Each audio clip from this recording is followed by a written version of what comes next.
Hello student, आज हम लोग बोर्ड प्रश्न पत्र 2023 का सेट ए बी सी का प्रश्न क्रमांक 1 को केवल हल करेंगे। हम लोग ना प्रश्न क्रमांक एक को हल करेंगे जो सेट ए में आया था, सेट बी में आया था और सेट सी में आया था। तीनों का आज हल हम लोग देखेंगे। तो सेट ए के क्वेश्चन को मैं ब्लू पेन से बनाऊंगा, सेट बी के क्वेश्चन को मैं ब्लैक पेन से बनाऊंगा और सेट सी के क्वेश्चन को मैं रेड पेन से बनाऊंगा। और जो भी एक्स्ट्रा इन्फॉर्मेशन रहेगा, इंपॉर्टेंट इन्फॉर्मेशन, उसको मैं पेंसिल से बताऊंगा। ठीक है ना। तो चलिए हम लोग ना प्रश्न एक, सेट ए का जो प्रश्न है उसको स्टार्ट करते हैं बनाना। तो पहला क्वेश्चन है, प्रश्न एक है, सही विकल्प चुनकर लिखिए। सही विकल्प चुनकर लिखिए। तो पहला क्या है कि पहला है ए का प्रश्न, एक का ए है, ए में है पहला बोला जा रहा है कि साइन 45 बटे कॉस 45 का मान होगा। तो आप बोलोगे कि साइन 45 अंश बटे कॉस 45 अंश का मान होगा। तो क्या होगा बच्चे, ऐसे देखिए, साइन 45 का मान, साइन 45 का मान कितना होता है बच्चे? तो साइन 45 का मान होता है 1/√2, 1/√2। ठीक है। और कॉस 45 का मान भी कितना होता है? 1/√2। तो 1/√2 क्या होगा? 1/√2 से कट जाएगा पूरा। अगर नहीं समझ में आ रहा है तो कुछ ऐसा करिए कि ये 1/√2 है। ठीक है ना बच्चे, याद रखिए जब भी कोई संख्या भाग के भी भाग में रहता है, बटे के भी बटे में रहता है ना, तो क्या होता है, जो भाग में रहता है ना, जो हर में रहता है ना, वो अंश में चले जाता है। देखिए ये क्या था, ये हर में था ना, तो ये चले जाएगा अंश में, और यहाँ पर ये जो अंश वाला था वो हर में आ जाता है। ठीक है ना। तो जब भी संख्या भाग का भी भाग में रहता है, तो जो हर वाला संख्या रहता है वो कहाँ चले जाता है? अंश में चले जाता है। ठीक है। तो यहाँ पर देखेंगे तो ना √2 से √2 कट जाएगा, तो पूरा कट गया। तो यहाँ पर कितना आ गया उत्तर? यहाँ पर आ गया उत्तर इसका, यहाँ पर आ गया 1 आ गया। और 1 किस में है? 1 है बच्चे ए में, तो आपका ए उत्तर हो जाएगा। ठीक है ना। प्रश्न क्रमांक दूसरा देखिए। प्रश्न क्रमांक दूसरा क्या बोला जा रहा है? प्रश्न दूसरा बोला जा रहा है, समीकरण निकाय का अद्वितीय हल होगा। अद्वितीय हल होगा यदि, तो ना याद रखिए, किसी भी रैखिक दो चरों का रैखिक समीकरण का ना कुल 3 हल निकलता है। दो चरों के रैखिक समीकरण का कुल 3 हल निकलता है। पहला होता है अद्वितीय हल, दूसरा होता है कोई भी हल नहीं, तीसरा होता है अनंता अनेक हल। तो अद्वितीय हल की कुछ शर्तें होती है। अद्वितीय हल की क्या शर्तें होती है? तो बोलोगे अद्वितीय हल, अद्वितीय हल ऐसा करके बोला जाता है ना कि समीकरण निकाय का अद्वितीय हल होगा। तो यहाँ पर लिख रहा हूँ मैं, समीकरण निकाय का अद्वितीय हल होगा। इसकी शर्तें क्या है? इसकी शर्तें होती है कि A1/A2 बराबर नहीं होना चाहिए B1/B2 के। मतलब कि A1/A2 का मान अगर B1/B2 के बराबर नहीं है तो क्या है? समीकरण निकाय अद्वितीय हल है। तो यहाँ पर B इसका उत्तर क्या हो जाएगा? करेक्ट हो जाएगा। B उत्तर का क्या होगा? सही होगा। तो बच्चे और याद रखिए, अगर समीकरण निकाय का ना, देखिए यहाँ पर प्रश्न आ सकता है इस बार कि ना समीकरण निकाय का कोई भी हल नहीं होगा। यहाँ पर क्या आएगा? कोई भी हल नहीं होगा। तो ये तो पहला आ गया कि अद्वितीय हल होगा। दूसरा आ सकता है, समीकरण निकाय का कोई भी हल नहीं होगा। कोई भी हल नहीं होगा, इसके लिए शर्त रहता है कि A1/A2 बराबर होता है B1/B2, लेकिन बराबर नहीं होता है C1/C2 के। तो इस जब ऐसा शर्त रहता है ना, तो उस समय समीकरण निकाय का कोई भी हल नहीं होता है। और तीसरा शर्त क्या होता है? अनंत अनेक हल। तो समीकरण निकाय का अनंतः अनेक हल होगा। अनंत अनेक हल होगा का शर्त रहता है कि A1/A2 का मान, B1/B2 का मान और C1/C2 का मान, तीनों का मान क्या होता है? बराबर होता है। तब हम लोग बोलते हैं कि समीकरण निकाय का क्या होता है? अनंत अनेक हल होता है। ये A1, A2, B1, B2, C1, C2 का मान कैसे निकालते हैं? ये ना दो चरों का जब रैखिक समीकरण का कोई प्रश्न आएगा ना, जब उसको हल करेंगे तो बताएंगे उसको। बाकी मेरे पिछले वीडियो में ना इसके बारे में मैंने ना बताया हुआ है। ठीक है ना। तो चलिए अब है प्रश्न तीसरा। प्रश्न तीसरा क्या बोला जा रहा है? तो प्रश्न तीसरा बोला जा रहा है, बहुपद 4x² धन 4√3x धन 3 के शून्यकों का गुणनफल होगा। तो बच्चे जो है ना 4x² धन 4√3x धन 3 है ना, इसका ना हम लोग तुलना करवाते हैं। किसे तुलना करवाते हैं? इसका तुलना करवाते हैं ए एक्स स्क्वायर धन बी एक्स धन सी से तुलना करवाते हैं। ठीक है, तो जब तुलना करवाते हैं बच्चे तो यहाँ पर जब देखोगे ध्यान से तो यहाँ पर एक्स स्क्वायर से तुलना होता है तो ए का मान आ जाता है 4। कितना आ जाता है ए का मान? देखिए एक्स स्क्वायर से तुलना हो गया तो ए का मान आता है 4। अब एक्स से तुलना हो गया तो बी का मान कितना आ गया बच्चे? 4√3 आ गया। और सी का मान कितना आ गया बच्चे? सी का मान आ गया 3। ठीक है ना। ये क्या है बच्चे? ये है द्विघात बहुपद। ये क्या है? द्विघात बहुपद का क्या है? ये मानक रूप है या इसको बोलते हैं सामान्य रूप। द्विघात बहुपद का सामान्य रूप क्या है? ए एक्स स्क्वायर धन बी एक्स धन सी। इसकी जब तुलना करवाएंगे तो हमको ए बी और सी का मान निकलेगा। और शून्यकों का गुणनफल क्या होता है? तो इसके लिए एक सूत्र होता है, शून्यकों का बहुपद का सूत्र होता है। तो बोलोगे कि शून्यकों का गुणनफल, शून्यकों का गुणनफल का सूत्र होता है C/A। क्या होता है? C/A। सी का मान कितना है? 3 है और ए का मान कितना है? 4 है। क्या 3 और 4 आगे फिर से सरल हो सकता है? तो नहीं, अब सरल नहीं हो पाएगा। सरल मतलब कि क्या ये और संख्या छोटा हो सकता है? मतलब कि किसी के पहाड़े में आते हैं क्या? तो नहीं आते हैं। तो 3/4 ऑप्शन कहाँ पर है? सी पे है, तो सी आपका उत्तर हो जाएगा। और वैसे ही पूछा जा सकता है आगे आने वाले एग्जाम में कि शून्यकों का योगफल क्या पूछा जा सकता है? पूछा जा सकता है शून्यकों का योगफल। शून्यकों का योगफल का सूत्र होता है बच्चे -b/a। ये पूछा नहीं गया है, ये आ सकता है। तो माइनस को तो माइनस लिख दिए। b का मान क्या है बच्चे? 4√3 और a का मान क्या है बच्चे? 4। ठीक है, तो यहाँ पर जब इसको हल करेंगे तो 4 एकम कट गया तो यहाँ पर कितना आ गया? -√3। कितना आ गया? -√3 आ गया। ठीक है ना, -√3। तो ये आपका उत्तर हो जाएगा -√3। तो यहाँ पर कहीं दिया नहीं है क्योंकि हमसे तो गुणनफल पूछा था, तो गुणनफल का उत्तर क्या हो जाएगा? 3/4।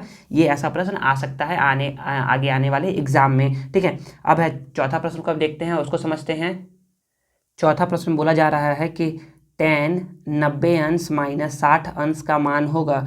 तो हम लोग बोलेंगे कि tan 90 अंश माइनस 60 अंश। तो देखिए, तो tan को तो tan लिख देंगे। 90 - 60, 90 - 60 कितना होता है बच्चे? 30 होता है। कितना होता है? 30 होता है। और tan 30 का मान कितना होता है बच्चे? tan 30 का मान होता है 1/√3। 1/√3। तो 1/√3 कहाँ है? तो डी है, तो डी इसका उत्तर हो जाएगा। ठीक है, तो बच्चे याद रखिए ना, यहाँ पर सही विकल्प चुनकर लिखने का मतलब होता है कि आप उसको हल करके ना सही विकल्प चुन करके लिखिए। ऐसा नहीं है कि आप इसमें तुक्का मार दीजिए। ठीक है ना, तो इसका हल कितना हो जाएगा? 1/√3। और जीरो किसका मान होता है? तो tan 0 का मान कितना होता है? 0 होता है। tan 45 का मान 1 होता है। tan 60 का मान √3 होता है। और tan 30 का मान कितना होता है? 1/√3 होता है। अब हम लोग इसका ए का 5वां प्रश्न को देखते हैं और समझते हैं। देखिए, प्रश्न 5वां क्या बोल रहा है? प्रश्न 5वां बोल रहा है 18 और 6 का तृतीयानुपात होगा ना। तो याद रखिए बच्चे, हम लोग को ना मध्यानुपात, तृतीयानुपात और चतुर्थानुपात निकालने के लिए आता है। देखिए, बोल रहा है तृतीया मतलब तीसरा, तृतीया मतलब होता है तीसरा। तो तीसरा अनुपात क्या होगा? देखिए, ये तृतीया बोल रहा है ना, इसलिए हम लोग 18/6/x लिखेंगे। ठीक है ना सर, यहाँ पर x यहाँ पर बाद में क्यों लिखा गया है? तो बाद में तृतीया मतलब होता है 3, तृतीया मतलब होता है 3, इसलिए हम लोग इसको तीसरे नंबर पर लिखेंगे, तीसरे स्थान पर लिखेंगे। तो 18/6/x। ठीक है, तो हम लोग इसको क्या लिखते हैं बच्चे? इसको हम लोग लिखेंगे ऐसे करके 18 अनुपाते। तो जब भी 3 संख्या अनुपात में रहता है ना, तो उसको 4 संख्या बनाने के लिए हम लोग क्या करते हैं? जो बीच वाला संख्या रहता है उसको हम लोग कितनी बार लिखते हैं? 2 बार लिखते हैं। कितनी बार लिखते हैं? 2 बार लिखते हैं। तो हम लोग इसको 2 बार ऐसे करके लिख देंगे।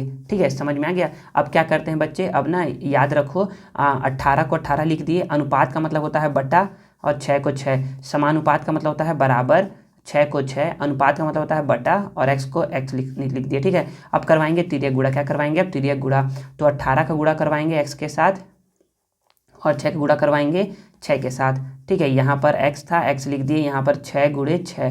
ठीक है, देखिए 18 क्या है? ये गुणे में है। इस साइड आएगा तो क्या होगा? भाग में आएगा। इस साइड मतलब होता है बायां पक्ष से कहाँ आ रहा है? दायां पक्ष में आ रहा है। तो बायां पक्ष में गुणे में था, तो इधर आएगा तो ये भाग में आएगा। तो अब थोड़ा सा क्या कहते हैं, इसको काटते हैं। तो बोलोगे कि 6 एकम 6 होता है, और 6 तिया 18 होता है।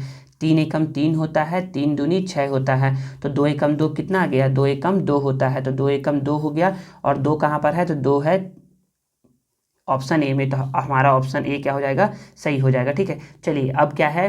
बी है, रिक्त स्थानों की पूर्ति कीजिए। तो हम लोग बी को हल करते हैं। तो बी का पहला है, बी का बोला जा रहा है कि रेखा 4 -3x-2y धन 5 बराबर 0 की प्रवणता है। तो प्रवणता का होता क्या है बच्चे, पहले बताते हैं। प्रवणता मतलब होता है ढलान, ढाल।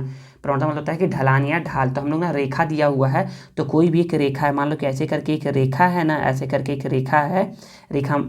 तो ये एक्स अक्ष से ये रेखा एक्स अक्ष से कितना झुका हुआ है या एक्स अक्ष से कितना कोण बनाया हुआ है, तो इसी को बोलते हैं ढलान। क्या बोलते हैं इसी को? ढलान। यही होता है थीटा। तो ये बोलते हैं कि एक्स अक्ष से ये कितना एक्स अक्ष ये कितना ऊपर है या कितने ढलान पर है, कितने कोण पर है, इसी को हम लोग बोलते हैं ढलान बोलते हैं। और यहाँ पर थीटा का सूत्र होता है, मतलब कि टेन थीटा बराबर होता है y2 माइनस y1 बटे x2 माइनस x1। तो हम लोग को इतना नहीं निकालना है, हम लोग को ना बस इस फॉर्मूले से काम है, y बराबर mx धन c से काम है। सर इससे क्या बताएंगे? तो बताते हैं इसका क्या कहाँ पर यूज़ होगा। देखिए, तो रेखा हमको दिया है, रेखा दिया है 4√3x माइनस 2y धन 5 बराबर 0 है। तो बच्चे जो ये रेखा है ना, तो ये रेखा का एक क्या है, समीकरण दिया हुआ है। तो जब इस रेखा के समीकरण को हल करेंगे ना, तो ऐसा करके कुछ रेखा बनेगा। रेखा कैसे बन सकता है? ऐसा बन सकता है, एक्स अक्ष से वो ऐसा बन सकता है, ऐसा बन सकता है, ऐसा बन सकता है, कैसा भी रेखा बन सकता है। तो हम लोग को तो बताना है कि इसकी प्रवणता कितनी है, प्रवणता मतलब इसकी ढलान कितनी है। तो हम लोग क्या करते हैं, देखिए ना, यहाँ पर ना m को ढलान बोलते हैं। जो ये m है ना, ये m, इस m के मान को हम लोग क्या बोलते हैं? ढलान बोलते हैं। ढलान बोलते हैं या फिर प्रवणता बोलते हैं, प्रवणता। ठीक है। तो हम लोग क्या बोलेंगे, हम लोग ना इसको ना इस समीकरण के जैसे क्या करते हैं, हम लोग इसको व्यवस्थित करने की कोशिश करते हैं इसे। तो हम लोग बोलेंगे कि यहाँ 4√3x था और यहाँ धन 5 था, और ये -2y को मैं ना उधर लेके चले गया, तो ये माइनस में है, तो ये क्या हो जाएगा? प्लस में हो जाएगा। समझ में आ गया? अब यहाँ पर y को y ही छोड़ दिया मैंने। यहाँ पर 4√3x धन 5 है, ये 2 गुणे में था, तो यहाँ आएगा तो भाग में। समझ में आ गया? यहाँ पर क्या कर रहे हैं, ये जो 2 है ना, 2 को ना इसके भी बटे में लिख रहे हैं, इसके भी बटे में लिख रहे हैं, मतलब कि 4√3x बटे 2 यहाँ भी कर दिया, 5 बटे 2 यहाँ भी कर दिया। ठीक है। तो अब जरा समझिएगा। तो देखिए, जो ये हमारा समीकरण बन करके आया है ना, इसकी तुलना करते हैं y बराबर mx प्लस c से तुलना करते हैं। तो देखिए ना, यहाँ पर जो तुलना है ना, तो आप लोग ना इसको रफ में करोगे, तो देखिए यहाँ पर ना x से तुलना हो गया, तो m का मान कितना आ गया? m का मान आ गया इतना आ गया। ठीक है ना, m का मान कितना आ गया? 4√3/2। तो हम बोलेंगे कि m बराबर कितना है? 4√3/2। तो यही क्या हमारा ढलान है। तो इसको अब हल करेंगे, हल मतलब इसको सरल करेंगे। सरल कैसे करेंगे? देखिए, ये ना 2 के पहाड़े में आता है एक बार में, 2 के पहाड़े में आता है 2 बार में। तो इसको हल करने पे कितना आ जाएगा? इसको हल करने पर आ जाएगा 2√3। तो ये 2√3 क्या हो जाएगा? आपका ढलान हो जाएगा। ठीक है ना। ऐसा ही प्रश्न एक सेट बी में है, तो उसमें भी हल करेंगे, तो उसको भी समझिएगा, तो समझ में आएगा अच्छे से। ठीक है ना। तो अभी तक इसको समझ लीजिए कि हाँ, ये ऐसे करके बनाएंगे, मतलब कि हम लोग ना m को ही क्या बोलते हैं? ढलान बोलते हैं या प्रवणता बोलते हैं। तो m कितना आ गया? 2√3 आ गया, और ये आपका क्या हो जाएगा? ये खाली जगह में इसको भर दोगे यहाँ पर। ठीक है ना। दूसरा प्रश्न बोला जा रहा है कि बिंदु 0,5 डैश अक्ष पर स्थित है। तो देखिए ना, अक्ष होता है, टोटल 2 अक्ष होते हैं हमारे, एक होता है एक्स अक्ष और दूसरा होता है वाई अक्ष। ठीक है ना। देखिए, इसे बोलते हैं एक्स अक्ष और इसे बोलते हैं वाई अक्ष। ठीक है। तो देखिए, यहाँ पर बोला जा रहा है कि ना पहला मान जो है ना, बिंदु जो दिया हुआ है ना बच्चे, बिंदु दिया हुआ है, पहला बिंदु है 0,5। क्या दिया हुआ है? 0,5 दिया हुआ है। तो याद रखो बच्चे, जो पहला मान होता है ना, ये हमेशा x का होता है, दूसरा मान क्या होता है? y का होता है। बच्चे, पहला मान x का है, मतलब कि यहाँ पर ना x का मान क्या है? 0 है। ठीक है ना। और y का मान कितना है? 5 है। देखिए, तो x का मान 0 है, तो x का मान 1 यहाँ होगा, 2 यहाँ होगा, 3 यहाँ होगा, 4 यहाँ होगा, 5, 6, 7, 8 ऐसे करके, और -1, -2, -3 ऐसे करके इधर होगा x का मान। तो हमको तो x का 0 चाहिए मान, तो x का देखिए हम लोग 0 यहाँ पर पहुँच गए। ठीक है ना। अब बोल रहा है कि y में जाइए 5, y में कहाँ जाइए? 5। तो y का मान इधर होता है धनात्मक, तो y का मान 1, 2, 3, 4, 5। तो ये बिंदु कहाँ पर आएगा, ये बिंदु यहाँ पर आएगा, ठीक है ना। तो ये याद रखिए हमेशा, जब भी क्या बिंदु दिया रहता है और उसमें x का निर्देशांक अगर शून्य दिया हुआ है तो वो बिंदु y अक्ष पर स्थित होगा। और अगर दिया रहता y की जगह पे शून्य दिया रहता और x जगह पर कोई मान दिया रहता, तो अगर बिंदु ऐसा करके दिया रहता, बिंदु मान लो 5,0 दिया रहता, तो यहाँ पर y का मान शून्य दिया है, y का मान शून्य दिया है मतलब कि ये x अक्ष पर होगा, ठीक है। लेकिन हमको तो दिया था x का मान शून्य है, तो x का मान शून्य है तो मतलब कि ये y अक्ष पर होता है। देखिए ये है, इसको बोलते हैं y अक्ष, इसे बोलते हैं x अक्ष। तो बिंदु यहाँ पर आएगा 0,5, तो 0,5 यहाँ पर आया है, तो बिंदु कहाँ पर है, y अक्ष पर स्थित है।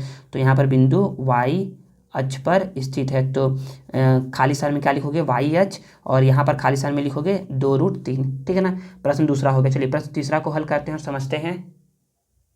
देखिए अब प्रश्न तीसरा क्या बोल रहा है, प्रश्न तीसरा बोल रहा है किसी व्यक्ति के सभी साधनों से प्राप्त आय पर जो कर लगाया जाता है, मतलब कि कोई व्यक्ति है, चाहे वो पुरुष हो या स्त्री हो, वो क्या करता है, जितना भी पैसा कमाता है ना, और जितना पैसा कमाता है साल भर में, उसको बोलते हैं आय। क्या बोलते हैं उसको बोलते हैं आय। और उस पर जो कर लगाया जाता है, कर मतलब जो उसके ऊपर टैक्स लगाया जा रहा है ना बच्चे, उसको हम लोग क्या कहते हैं, उसको हम लोग कहते हैं आयकर। क्या कहते हैं, आयकर। तो तीसरा का उत्तर क्या हो जाएगा बच्चे, आयकर। आयकर को बोलते हैं इनकम टैक्स। क्या बोलते हैं, इनकम टैक्स बोलते हैं। तो आप लिखोगे आयकर, ठीक है ना। चौथा प्रश्न देखिए, चौथा प्रश्न क्या बोला जा रहा है, चौथा बोला जा रहा है शिक्षा उपकर डैश पर लगाया जाता है। तो शिक्षा उपकर तो जितना आप आयकर देते हैं ना, जितना आप आयकर पे करते हैं, जितना आप आयकर देते हैं, उस पर लगाया जाता है शिक्षा उपकर। तो शिक्षा उपकर देय आयकर पर लगाया जाता है, देय आयकर पर लगाया जाता है, ठीक है। जैसे कि मान लीजिए मैं एक उदाहरण देके समझा रहा हूँ। मान लीजिए कि किसी व्यक्ति का जो सालाना आय है ना, वो क्या है, 5 लाख रुपए है। कितना है, 5 लाख रुपए है। और वो मान लीजिए कि आयकर मतलब कि वो इनकम टैक्स कितना दे रहा है, इनकम टैक्स वो पे कर रहा है, दे रहा है वो 5,000 रुपये। कितना दे रहा है वो, इनकम टैक्स दे रहा है 5,000 रुपये। तो 5,000 रुपये पर क्या लगेगा, तुम्हारा शिक्षा उपकर लगेगा। शिक्षा उपकर कितना लगता है बच्चे, याद रखिए, शिक्षा उपकर 3% लगता है। कितना प्रतिशत लगता है, 3% लगता है, ठीक है। तो याद रखिए कि किसी व्यक्ति के सभी साधनों से प्राप्त आय पर जो कर लगाया जाता है उसको कहते हैं आयकर, और देय आयकर पर तुम्हारा शिक्षा उपकर लगता है, जो कि होता है 3%, ठीक है। पांचवा प्रश्न क्या बोला जा रहा है, पांचवा प्रश्न बोला जा रहा है कि P अंतर्भाव Q को गणितीय कथन के रूप में लिखते हैं।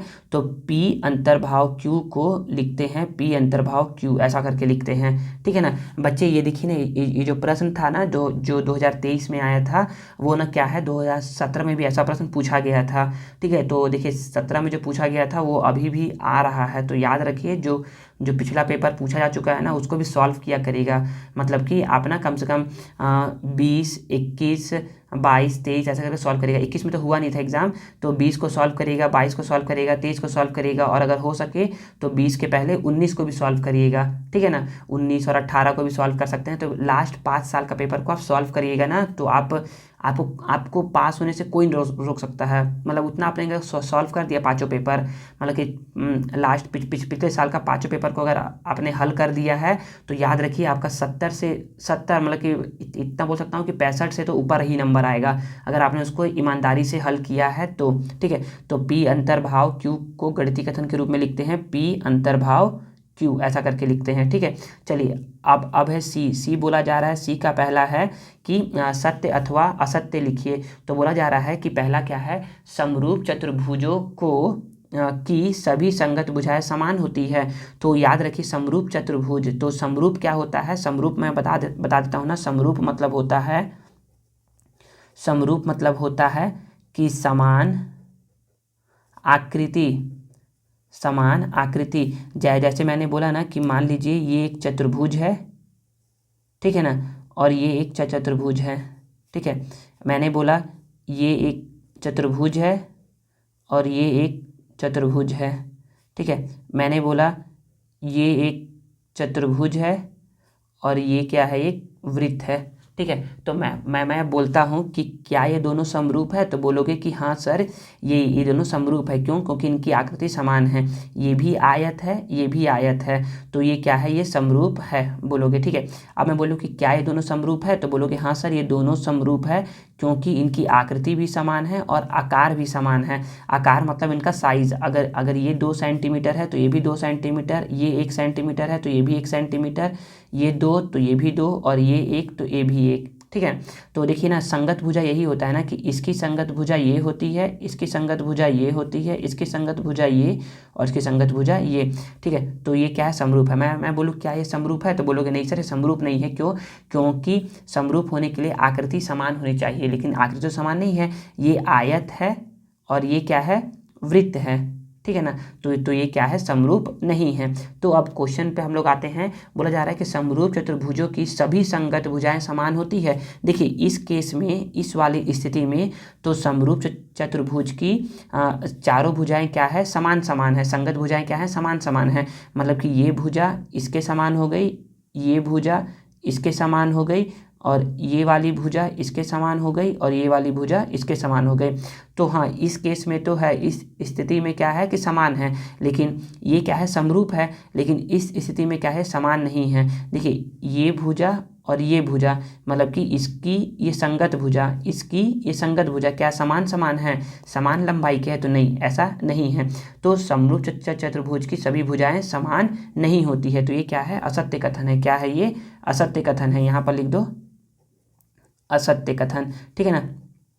दूसरा प्रश्न बोला जा रहा है, अर्धवृत्त पर बना कोण 90 अंश का होता है। तो बच्चे देखिए ना, मान लीजिए ना कि ये वृत्त का ये मैंने आधा बना दिया ऐसे करके। ठीक है ना। तो अर्धवृत्त पर, तो देखिए ये अर्धवृत्त मतलब होता है आधा वृत्त, ऐसे करके बनाऊंगा तो पूरा वृत्त बन जाएगा ऐसे करके। ठीक है ना। तो बोला जा रहा है कि अर्धवृत्त पर बना कोण 90 अंश का होता है। तो अर्धवृत्त पर ऐसे करके अगर आप कोण बनाओगे यहाँ पर ऐसे करके, तो ये 90 अंश का ही होता है। आप ना क्या क्या करना, एक प्रकार से ना एक एक वृत्त बनाना, उसका आप क्या करना, व्यास खींचना, ऐसे करके प्रकार से क्या करिएगा आप एक ऐसे करके एक वृत्त बनाइएगा। ठीक है ना। ये उसका केंद्र हो जाएगा। केंद्र से ऐसे करके इसका क्या बनाइएगा, व्यास बनाइएगा, और इसको मिटा दीजिएगा। ठीक है। और स्केल की मदद से सीधा कहीं पर भी जहाँ आपका मन करे, ऐसे खींचने का मन है, ऐसे खींचिएगा एक लाइन, और यहाँ से इसको ऐसे करके मिला दीजिएगा, और इसको ना चेक करिएगा चांदे की सहायता से। तो ये ना 90 अंश ही आएगा, चेक कर लीजिएगा आप, ये 90 अंश ही आएगा। ऐसे करके आप यहाँ भी बनाएंगे ऐसे करके यहाँ पर, तो ये कितना आएगा बच्चे, 90 अंश ही आएगा। तो याद रखिए, अर्धवृत्त पर बना कोण कितना होता है, 90 अंश का होता है। तो ये कथन क्या है, बिल्कुल सत्य है। चलिए तीसरा प्रश्न क्या बोला जा रहा है। तीसरा प्रश्न बोला जा रहा है कि 1 से 10 तक की संख्याओं का योग 55 होता है। तो बिल्कुल बच्चे, 1 से 10 तक की संख्याओं का योग कितना होता है, 55 होता है। अगर जिसे यकीन नहीं हो वो जोड़ करके देख लो। तो योग मतलब होता है जोड़। तो अब बच्चे अगर मान लो कि ये तो 1 से 10 तक था, तो आपने जोड़ के देख लिया। अब मान लो कि बोल देगा कि 1 से 1000 तक की संख्याओं का योग बताइए। तो देखिए पहले मैं ना इसका कुछ कॉन्सेप्ट बता दूं कि जब पूछता है 1 से लेकर के 10 तक की संख्याओं का योग 55 होता है, तो यहाँ पर क्या करते क्या है, हम लोग देखते हैं ना कि हम लोग यहाँ पर निकालते हैं सबसे पहले कि प्रथम पद क्या है। तो a बराबर होता है प्रथम पद क्या है, 1 है, तो 1। फिर हम लोग निकालते हैं डी मतलब सारवंतर निकालते हैं। क्या निकालते हैं, सारवंतर।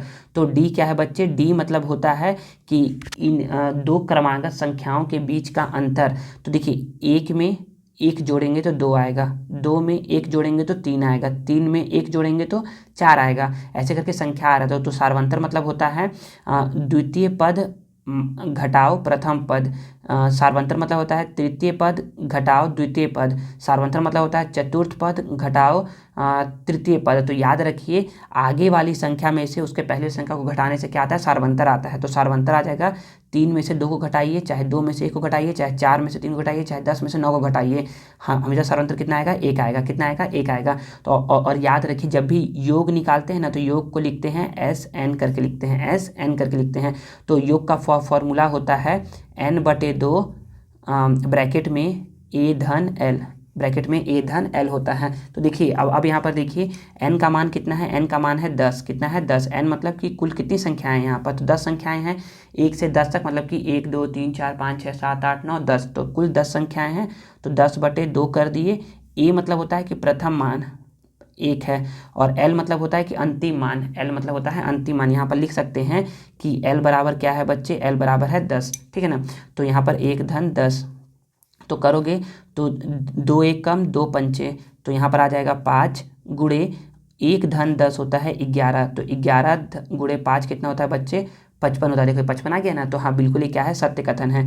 तो अब बच्चे अगर मान लीजिए आ गया कि 1 से 1000 तक की संख्याओं का योग कितना होता है, तो यहाँ पर अब आप क्या करेंगे, 1 से 10 था तो आप हाथों में जोड़ लिए थे, लेकिन जब 1 से 1000 आता है तो उसके लिए बताया हूँ कॉन्सेप्ट कि अगर आ गया कि 1 से 1000 तक, कितना आ गया 1 से 1000 तक, तो बोलोगे 1, 2, 3, डैश डैश डैश डैश 1000 आ गया। या यहाँ पर 500 भी हो सकता है, या 700 हो सकता है, या 750 हो सकता है, या 880 हो सकता है, तो जो भी होगा ना, तो यहाँ पर पहले बोलोगे कि ए बराबर तो 1 है, सारवंतर कितना होगा बच्चे, सारवंतर होगा 2 में से 1 जाएगा 1, 3 में से 2 जाएगा 1, तो कितना भी होगा सारवंतर कितना हो जाएगा बच्चे, सारवंतर हो जाएगा 1, और यहाँ पर एल हो जाएगा 1000। सर अगर यहाँ 760 तक का पूछेगा तो यहाँ एल बराबर हो जाएगा 760, कितना हो जाएगा, एल बराबर 760 हो जाएगा, जहाँ तक पूछेगा वहाँ तक, ठीक है। तो हम लोग क्या करेंगे, यहाँ पर सूत्र में मान रखेंगे, एस एन बराबर n/2 होता है, तो n का मान कितना है इस बार है 1000। अगर यहाँ पर 760 रहता तो यहाँ पर हम लोग लिखते हैं n बराबर 760, लेकिन हमारा तो 1000 है, तो लिखेंगे 1000/2, और यहाँ पर a का मान है 1 धन l का मान कितना है इस बार 1000 है, ठीक है। तो 1000 को 2 से भाग देंगे तो आ जाएगा 500 गुणे 1 धन 1000, 1001। अब क्या करोगे, उसको जोड़ दोगे, मतलब इसको गुणा कर दोगे, तो आ जाएगा कि 2 शून्य है तो 2 शून्य, 5 एकम 5, 0 0, 5 एकम 5, तो कितना आ जाएगा, इसका मान आ जाएगा 5,05,500 रुपये, मतलब कि 5,05,500 आ जाएगा कि 1 से 1000 तक की संख्याओं का योग कितना होता है, 5,05,500 होता है, ठीक है। देखिए तो बच्चे इतना तक हमारा जोड़ना हाथों से तो संभव नहीं था, इसीलिए हम लोग क्या करते हैं, सूत्र लगाते हैं। तो क्वेश्चन तो हमसे ये पूछा गया था, मैं बता रहा हूँ कि ये भी क्वेश्चन हमसे पूछ सकता है, ठीक है ना, इसलिए ऐसा बताया गया है। देखिए अब आगे प्रश्न पूछा जा रहा है, आगे प्रश्न है, चौथा प्रश्न है। चौथा प्रश्न क्या बोला जा रहा है, चौथा प्रश्न बोला जा रहा है वृत्त की सबसे बड़ी जीवा त्रिज्या कहलाती है। तो बच्चे मान लीजिए कि मैंने क्या किया, ऐसे करके एक वृत्त बनाया, क्या बनाया, एक ऐसे करके एक वृत्त बनाया, ठीक है ना, वृत्त बनाया बच्चे, तो ये क्या है, वृत्त का केंद्र है, क्या है, ये वृत्त का केंद्र है। और वृत्त का जीवा होता क्या है, पहले बच्चे याद रखिए ना, तो याद रखिए जीवा क्या होता है, जो क्या क्या करता है, मतलब कि जीवा एक ऐसा रेखाखंड होता है जो वृत्त को दो बिंदुओं, जो वृत्त की परिधि को दो बिंदुओं पर स्पर्श करता है। तो अगर मैंने ऐसे करके यहाँ पर बना दिया तो बोलोगे सर क्या ये जीवा बनाया आप, हाँ तो मैंने क्या बनाया, जीवा बनाया, क्योंकि ये क्या कर रहा है, वृत्त की परिधि को दो बिंदुओं पर स्पर्श कर रहा है। मैंने ऐसे करके भी एक बना दिया, यहाँ से यहाँ तक, तो सर आपने क्या बनाया, जीवा बनाया, तो मैंने बोला हाँ ठीक है। अब मैंने क्या किया, यहाँ से यहाँ तक करके भी क्या बना दिया, एक जीवा बना दिया। देखिए वृत्त को दो बिंदुओं पर स्पर्श कर रहा है, लेकिन याद रखिए ये जो जीवा है ना, इस जीवा का नाम होता है व्यास। क्या नाम होता है, इस जीवा का नाम होता है व्यास। मैंने यहाँ पर बोल दिया ए बी, उसका नाम दे दिया ओ, मतलब कि ए बी क्या है बच्चे, ए बी है व्यास, क्या है, ए बी व्यास है। तो वृत्त की सबसे बड़ी जीवा त्रिज्या कहलाती है, नहीं बच्चे ये क्या है, वृत्त की सबसे बड़ी जीवा व्यास कहलाती है। तो बच्चे हम ना यहाँ से कुछ पॉइंट समझते हैं कि व्यास क्या होता है। तो बच्चे व्यास होता है, व्यास बराबर होता है 2 गुणे त्रिज्या। तो जितनी त्रिज्या होती है, मतलब कि त्रिज्या होती है यहाँ से केंद्र से परिधि तक की दूरी, मतलब कि ओ बी क्या है, त्रिज्या है, यहाँ पर लिख लो ओ बी क्या है बच्चे, त्रिज्या है, ओ बी क्या है, त्रिज्या है। तो त्रिज्या का अगर हम लोग दुगना कर देंगे तो क्या आ जाएगा, व्यास आ जाएगा, ठीक है। और इसमें क्या क्या याद रखना है, व्यास जो होता है ना बच्चे, वो ना वृत्त के केंद्र से होकर गुजरता है। तो लिख लो व्यास वृत्त के केंद्र से होकर गुजरती है। तीसरा इसमें और क्या पूछ सकता है, वृत्त की सबसे बड़ी जीवा व्यास कहलाती है। लिख लो व्यास क्या है, व्यास है वृत्त की सबसे बड़ी जीवा, लिख लो वृत्त की सबसे बड़ी जीवा व्यास कहलाती है। ठीक है, तो हमसे पूछा क्या गया, हमसे पूछा गया ना बच्चे कि वृत्त की सबसे बड़ी जीवा त्रिज्या कहलाती है। तो ये बात क्या है, बिल्कुल असत्य है। तो मैं यहाँ लिख दूंगा ये बात क्या है, बिल्कुल असत्य है। ठीक है, अब देखिए, अब पांचवा प्रश्न है। पांचवा प्रश्न क्या बोला जा रहा है, तो पांचवा प्रश्न बोला जा रहा है, अब पांचवा प्रश्न क्या बोला जा रहा है, पांचवा प्रश्न बोला जा रहा है कि बेलन का वक्र पृष्ठ 2πr(h) होता है। तो बोलोगे कि हाँ, बेलन का वक्र पृष्ठ क्या होता है, तो बोलोगे बेलन का वक्र पृष्ठ कितना होता है बच्चे, 2πr(h).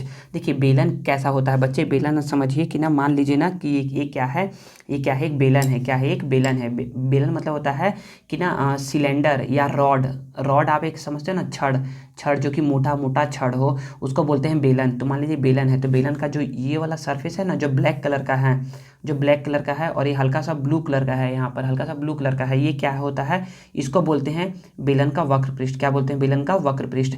अगर मैं ऊपर वाले पृष्ठ को और ये नीचे वाले पृष्ठ को भी मिला दूंगा तो इसको बोलते हैं संपूर्ण पृष्ठ। मतलब कि ऊपर वाला पृष्ठ, ऊपरी ऊपरी पृष्ठ और निचला पृष्ठ प्लस वक्र पृष्ठ, दोनों को मिला करके ये वाला पृष्ठ, ये वाला पृष्ठ और ये वाला पृष्ठ, तीनों को मिला करके मैं क्या बोलूँगा, संपूर्ण पृष्ठ बोलूँगा। क्या बोलूँगा, संपूर्ण पृष्ठ।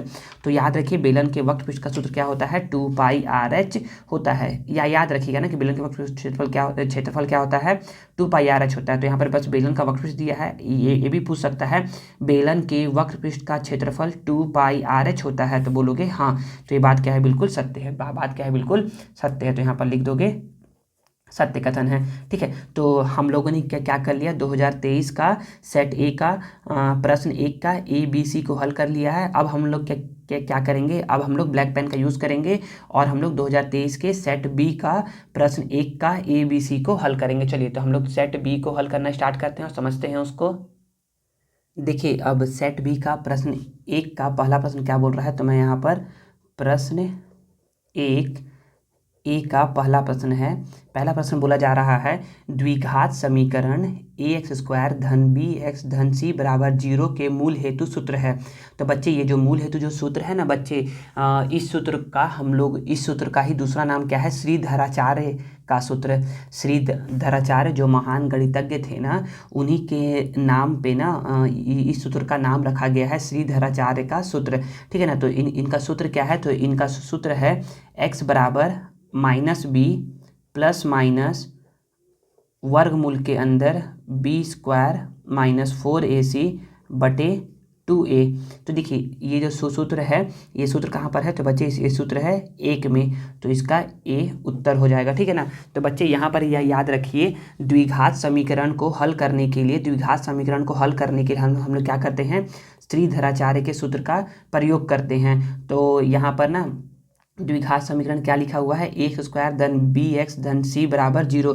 तो अगर मान लीजिए कोई द्विघात समीकरण ऐसा दिया रहता है, मान लीजिए कि यहाँ पर दिया हुआ है 5x² - 4x धन 9 बराबर 0 है, तो क्या करेंगे हम लोग, इसका तुलना करेंगे, ax² धन bx धन c बराबर 0 से तुलना करेंगे और हम लोग पाएंगे ये ना कि x² से तुलना हो गया, तो a बराबर कितना आ गया, 5। a बराबर कितना आ गया, 5 आ गया। ठीक है, हम लोग x से तुलना हो गया, तो b बराबर कितना आ गया बच्चे, b बराबर आ गया -4। कितना आ गया बच्चे, b बराबर -4।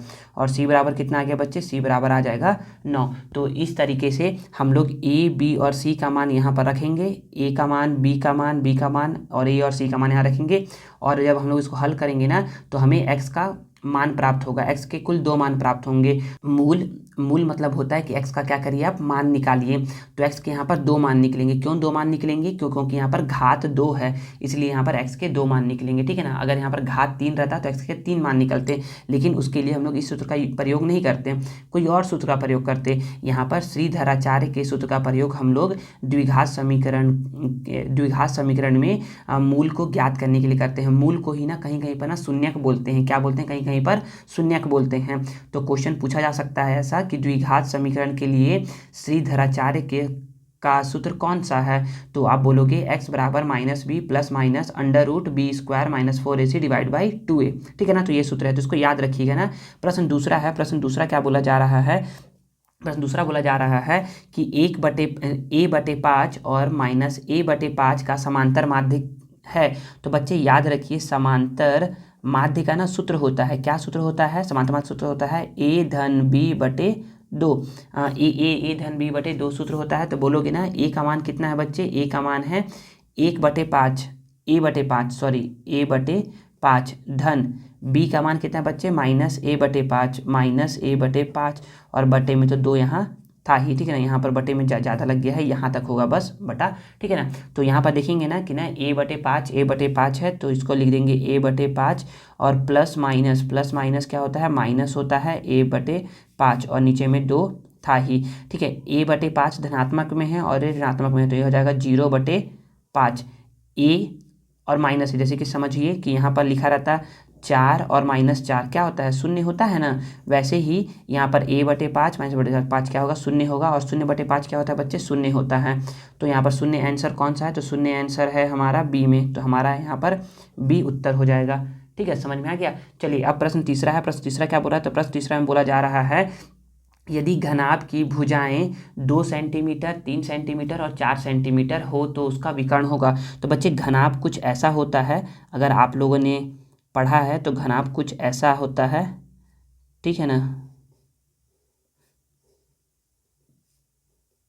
ये है घनाभ, क्या है ये? घनाभ है। तो घनाभ का ना बोला जा रहा है ना कि ना घनाभ की भुजाएं, ये है 2 सेंटीमीटर की, ये है 3 सेंटीमीटर की और ये है 4 सेंटीमीटर की। तो बोला जा रहा है तो उसका विकर्ण होगा। तो बच्चे याद रखिए ना, विकर्ण घनाभ में ना कुल 2 विकर्ण होते हैं, मतलब कि 2 तरह के विकर्ण होते हैं। पहला होता है पृष्ठीय विकर्ण और दूसरा होता है आकाशीय विकर्ण। पृष्ठीय विकर्ण की संख्या होती है 12 और आकाशीय विकर्ण की संख्या होती है 4 होती है। इस तरीके से घनाभ में कुल विकर्णों की संख्या होती है 16। कितनी होती है? 16 होती है। तो हमसे कुछ नहीं बोल रहा है कि यहाँ पर विकर्ण बताइए कौन सा।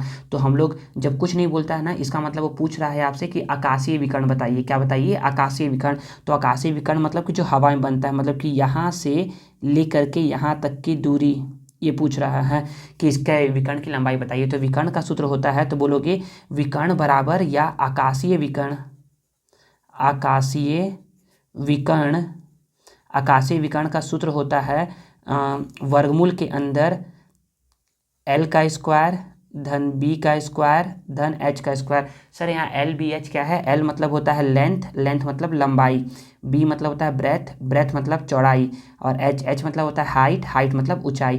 तो यहाँ पर क्या क्या करेंगे? l का मान कितना हुआ है? 2, तो 2 का घात 2। b का मान कितना है? 3, 3 का घात 2। h का मान कितना है? 4, 4 का घात 2। समझ में आ गया होगा। 2 का घात 2 है तो 2 का घात 2 कितना होता है? 4 होता है। 3 का घात 2 है तो 3 दूनी 6 बिल्कुल नहीं होता है। 3 का घात 2 का मतलब होता है 3 को 2 बार लिखना है, 3 को 2 बार लिखना है, ऐसे करके कुछ 3 को 2 बार, तो 3 तिहाई 9 होता है। कितना होता है? 9 होता है। तो यहाँ पर 9 लिखोगे। धन 4 का घात 2, 4 दूनी 8 बिल्कुल नहीं होता है। 4 का घात 2 का मतलब होता है 4 को 2 बार लिखना है, 4 चौको 16 होता है, तो 16 हो गया। तो 16 ना, हाँ, तो बोलोगे 16, 4 20, 20 और 9 29, 20 और 9 29, तो यहाँ पर आ जाएगा 29, ठीक है ना। 29 का ना अब आप क्या करोगे? 29 को आप ऐसे करके हल नहीं कर सकते हो। 29 मतलब किसी के पहाड़ में आता नहीं है, तो 29 अब बाहर निकलेगा नहीं, 29 बाहर नहीं निकलेगा, तो 29 ऐसे ही उत्तर में वर्गमूल के अंदर ही उसका उत्तर आ जाएगा।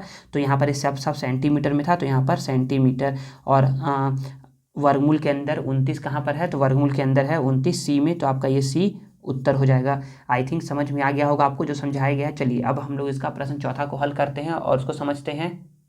देखिए अब प्रश्न चौथा बोल रहा है। प्रश्न चौथा में क्या बोला जा रहा है? वृत्त पर स्थित किसी बिंदु पर, तो पहले तो क्या करिए आप? वृत्त बनाइए। चौथा प्रश्न में क्या बोला जा रहा है? वृत्त। तो ऐसे करके क्या करिए आप? एक वृत्त बनाइए पहले, ठीक है। वृत्त पर स्थित किसी बिंदु, तो मान लीजिए कि वृत्त में एक बिंदु यहाँ पर स्थित है, कहीं पर बिंदु स्थित हो सकता है, कहीं पर भी। तो वृत्त पर स्थित किसी बिंदु पर कितनी स्पर्श रेखाएं खींची जा सकती है? तो याद रखिए, स्पर्श रेखा मतलब होता है कि इसको छू कर जाने वाली रेखाएं। तो वृत्त पर स्थित किसी बिंदु पर केवल और केवल एक रेखा खींच सकती है। तो तुम सोचोगे सर इसको ऐसे करके खींच दूं क्या मैं? तो ऐसे करके कभी नहीं खींच सकते इसको, ठीक है ना। तो वृत्त पर केवल और केवल एक रेखाएं, मतलब कि वृत्त के किसी बिंदु पर, किसी एक बिंदु पर, किसी बिंदु मतलब कि एक बिंदु पर कितनी खींची जा सकती है? तो केवल एक रेखा खींची जा सकती है। तो इसका उत्तर हो जाएगा डी, ठीक है ना, कितना हो जाएगा डी। ठीक है, तो केवल एक रेखा खींची जा सकती है। अगर बोलता है ना कि वृत्त के बाह्य बिंदु से, वृत्त के बाहर कोई बाह्य बिंदु है, मान लीजिए कि यहाँ पर एक बाह्य बिंदु है, यहाँ पर एक बाह्य बिंदु है, और इस बिंदु से कितनी स्पर्श रेखा खींची जा सकती है, तो इस बिंदु से एक रेखा तुम ऐसे ऐसे खींच सकते हो और एक रेखा तुम ऐसे खींच सकते हो। तो यहाँ पर कितनी रेखा खींची जा सकती है, 2 खींची जा सकती है। तो वृत्त के, याद रखिए ना, ये भी याद रखिए कि वृत्त के बाह्य बिंदु से वृत्त पर केवल और केवल 2 रेखाएं खींची जा सकती हैं। तो समझ में आ गया। तो बाह्य बिंदु से केवल और केवल 2 रेखा, और बिंदु अगर वृत्त पर ही है तो केवल और केवल एक रेखा खींची जा सकती है। इसी को बोलते हैं स्पर्श रेखाएं। जो ये खींची गई है ना रेखाएं, इसी को बोलते हैं स्पर्श रेखाएं। ऐसे करके जो खींची जाएगी उसको बोलेंगे स्पर्श रेखाएं। ठीक है ना। 2 बिंदु, अगर वृत्त को कहीं पर 2 बिंदु से टच होकर के जा रहा है, काट करके जा रहा है, तो वो स्पर्श रेखाएं नहीं होती है। ठीक है ना। चलिए अब है पांचवा क्या है, पांचवा बोला जा रहा है कि 2 समरूप त्रिभुजों का, त्रिभुज के क्षेत्रफलों में अनुपात 26:49 हो तो उनकी संगत भुजाओं में अनुपात ज्ञात कीजिए। देखिए, तो पांचवा ना बहुत ही इंपॉर्टेंट है, समझिएगा। पांचवा में क्या बोला जा रहा है, तो पांचवा में बोला जा रहा है कि 2 समरूप त्रिभुजों में क्षेत्रफल का अनुपात। तो याद मान लीजिए ना कि यहाँ पर बता रहा हूँ, थोड़ा समझिएगा। मान लीजिए कि ये एक त्रिभुज है, ठीक है ना, समरूप त्रिभुज का बात कर रहा है, और ये एक त्रिभुज है। ठीक है ना। तो इस त्रिभुज का अगर क्या है, इस त्रिभुज का अगर क्षेत्रफल 49 है और इसका 36 है, और इसका अगर 49 है ना, तो इसके क्षेत्रफल का अनुपात कितना दिया है, 36:49 का दिया है। तो इनकी भुजाओं का, संगत भुजाओं का अनुपात क्या होता है बच्चे, तो देखिए, तो बोलोगे ना त्रिभुज, प्रथम त्रिभुज का क्षेत्रफल ऐसे करके लिख लो। तो यहाँ पर लिख लो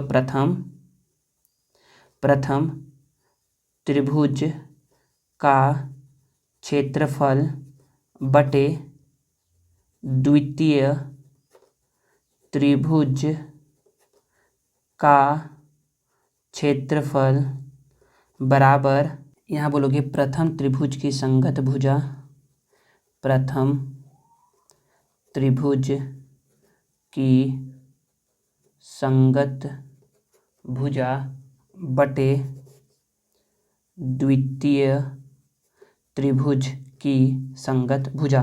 तो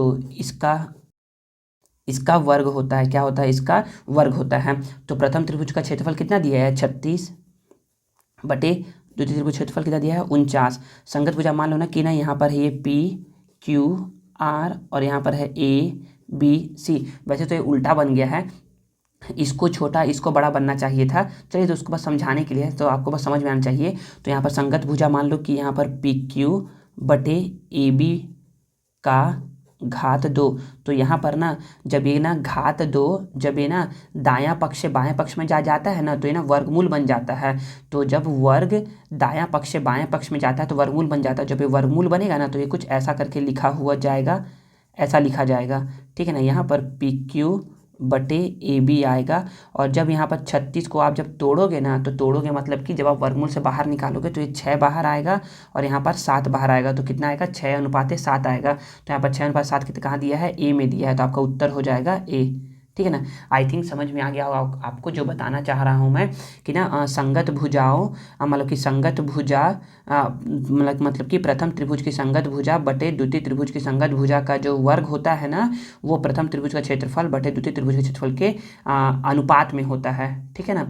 तो ये तीनों, ये दोनों क्या होते हैं, अनुपात में होते हैं। जरूरी नहीं कि यहाँ पर PQ बटे AB ही आएगा, यहाँ पर QR, यहाँ पर आएगा QR बटे BC भी आ सकता है, यहाँ पर PR बटे AC भी आ सकता है। मतलब कि अगर पूछे कि PQ बटे AB 6:7 है, तो QR बटे BC कितना होगा, तो वो भी 6:7 ही होगा। PR बटे AC कितना होगा, तो वो भी 6:7 ही होगा। मतलब कि सभी की संगत भुजाएं क्या होती है, समान अनुपात में होती है। ठीक है ना। समझ में आ गया इतना। चलिए, अब हम लोग सेट B का प्रश्न A का पहला तो कर लिए हैं, A तो कर लिए हैं, हम लोग B को हल करते हैं और B को समझते हैं कि इसमें क्या बोला जा रहा है। देखिए, अब बी का पहला प्रश्न क्या बोला जा रहा है। तो बी का पहला प्रश्न ना, जैसा कि सेट ए में बी का था ना पहला प्रश्न, वैसा ही कुछ है। तो इसमें बोला है कि रेखा 4x - y धन 5 बराबर 0 की प्रवणता। तो यहाँ पर क्या है, 4x - y धन 5 बराबर 0 की प्रवणता। तो हम लोग क्या कहते हैं, 4x कहीं पर छोड़ देते हैं, 4x धन 5 हो गया यहाँ पर, और y को उधर लेके जाएंगे तो y हो जाएगा इधर धनात्मक में। तो हम लोग क्या करेंगे, हम लोग इसका तुलना करवाएंगे। क्या करवाएंगे, हम लोग इसका तुलना करवाएंगे। किस तुलना करवाएंगे, तो y बराबर हम लोग तुलना करवाएंगे mx धन c से। तो यहाँ पर ना हम लोग x से तुलना हो गया तो m बराबर कितना आ गया, 4 आ गया। तो बोलोगे कि m बराबर कितना है बच्चे, यहाँ पर m बराबर है 4, और इसी m को बोलते हैं प्रवणता या ढलान बोलते हैं। तो m बराबर कितना है, 4 है। तो यहाँ पर 4 लिख दोगे, बस क्या लिख दोगे, 4। ठीक है ना। चलिए दूसरा प्रश्न हल करते हैं। दूसरा प्रश्न में बोला जा रहा है कि वर्ग समीकरण इतना के मूलों का योग डैश है। तो जब मैं अभी पढ़ा रहा था ना, तो मैंने उसमें बताया था ना कि मूलों का योगफल और गुणनफल दोनों बताया था मैं। तो मूलों का योगफल और गुणनफल कैसे निकालते हैं, तो देखिए ना, उसके लिए मैं सूत्र बताया था एक, लेकिन फिर से बता रहा हूँ कि वर्ग समीकरण लिखा हुआ है x² माइनस 8x बराबर 0।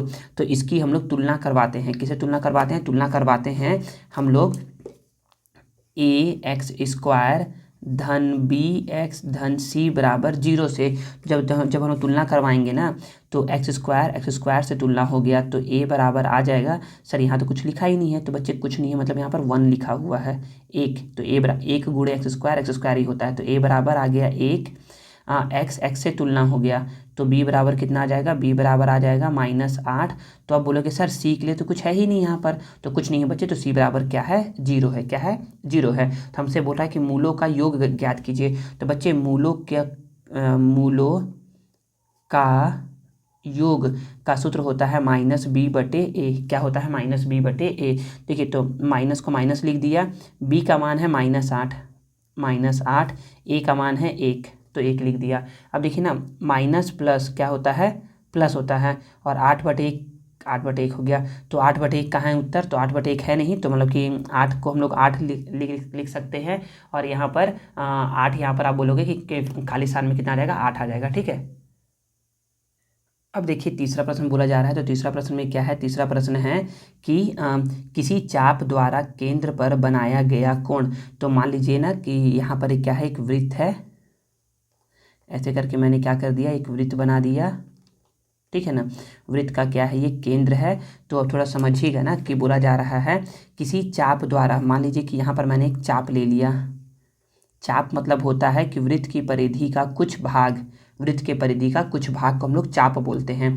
तो किसी चाप द्वारा केंद्र पर बनाया गया कोण, किसी चाप द्वारा केंद्र पर बनाया गया कोण, केंद्र पर बनाया गया कोण परिधि के शेष भाग में बने कोण का। तो ये परिधि है, ये पूरा परिधि है। तो चाहे तो तुम यहाँ से ऐसे करके ये वाला कोण बना लो, चाहे तो यहाँ इसी चाप में यहाँ ऐसे करके ये वाला कोण बना लो, चाहे तो इसी चाप से ऐसे करके तुम ये वाला कोण बना लो। तो बोला जाता है कि ये जो कोण होता है ना, ये दुगना होता है, ये 2x होता है।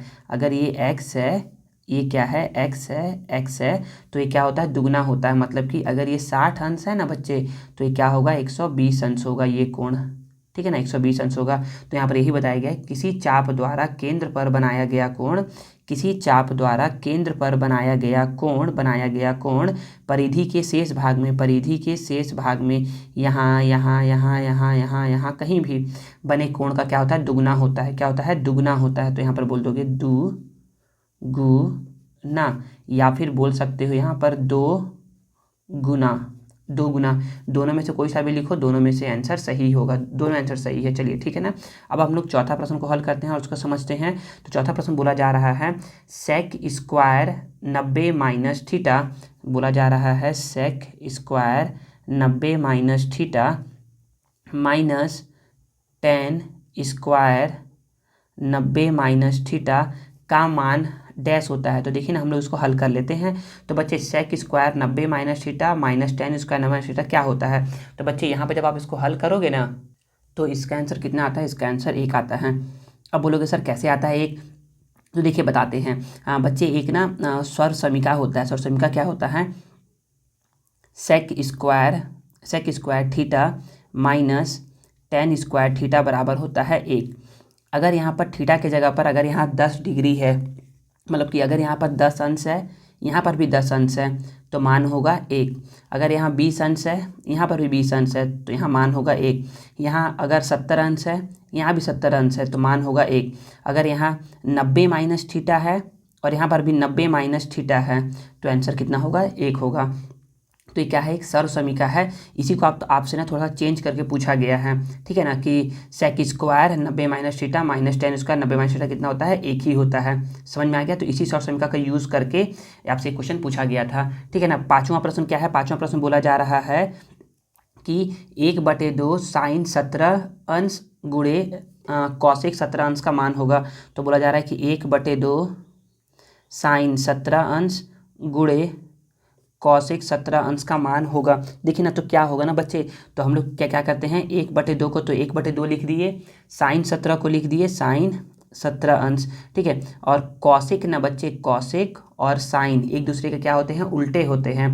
तो कॉसेक उल्टे होते हैं, मतलब कि कॉसेक को मैं क्या लिख सकता हूँ? 1/साइन 17 अंश, ठीक है ना। उल्टा है मतलब कि इसको कॉसेक को मैं क्या कर दिया? उल्टा करके लिख दिया 1/साइन। तो साइन 17 से साइन 17 क्या हो गया? कट गया, तो यहाँ पर आ गया 1/2। कटा है मतलब कि 1 है, तो गुणे 1, तो 1/2 गुणे 1, 1/2 ही होता है।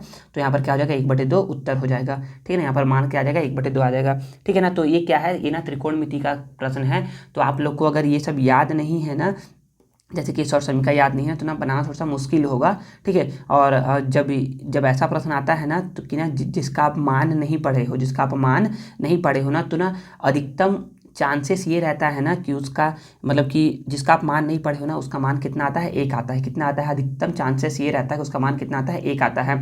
ये मैं तुक्का मारने की बात कर रहा हूँ कि जिसको आता है वो तो बना करके हल करेगा, लेकिन जिसको नहीं आता है ना, तो वो क्या करता है? तुक्का मार सकता है ना, कि ना जिसका मान आपने पढ़ा ही नहीं है, 17 आ गया, यहाँ पर 22 आ गया, यहाँ पर 25 आ गया, यहाँ पर 28 आ गया, यहाँ पर 75 आ गया, यहाँ पर 65 आ गया, तो इसका मान कितना हो सकता है? 1 हो सकता है। मैं हो सकता है बोल रहा हूँ ना, कि ऐसा नहीं कि उसको हल करेंगे ना तो उसका जो मान आएगा वो निकालेंगे, लेकिन मैं बोलता हूँ ऐसा हो सकता है, ठीक है। और वैसे भी ना एक ना सूत्र होता है इसके मान के लिए। सूत्र क्या होता है बच्चे? याद रखिए कि साइन थीटा गुणे कॉसेक थीटा का मान कितना होता है बच्चे? 1 होता है।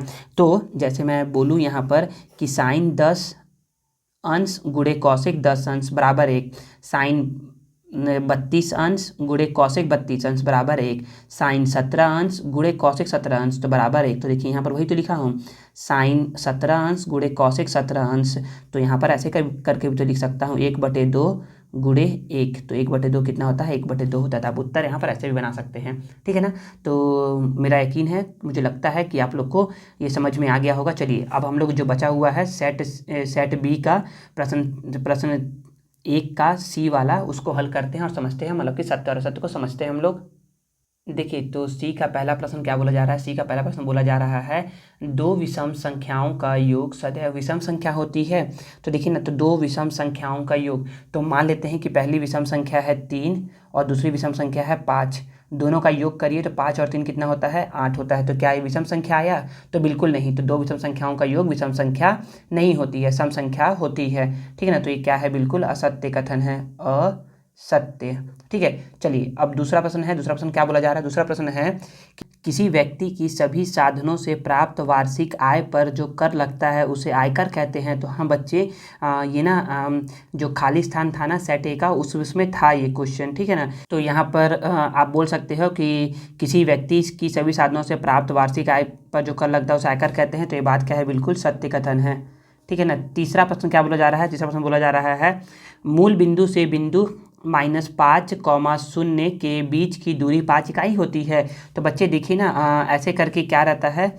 ऐसे करके मान लीजिए कि यहाँ पर क्या है, ये एक्स अक्ष है और वाई अक्ष है। तो ये है बच्चे आपका वाई अक्ष और ये क्या है? आपका एक्स अक्ष है, ठीक है ना। तो यहाँ क्या है? -5, 0, तो -5, एक्स का मान क्या है? -5 है। तो आप कुछ ऐसा समझ सकते हैं कि एक्स का मान -5 ना, कुछ इस तरीके से इधर, मतलब एक्स का मान क्या है? -5 है।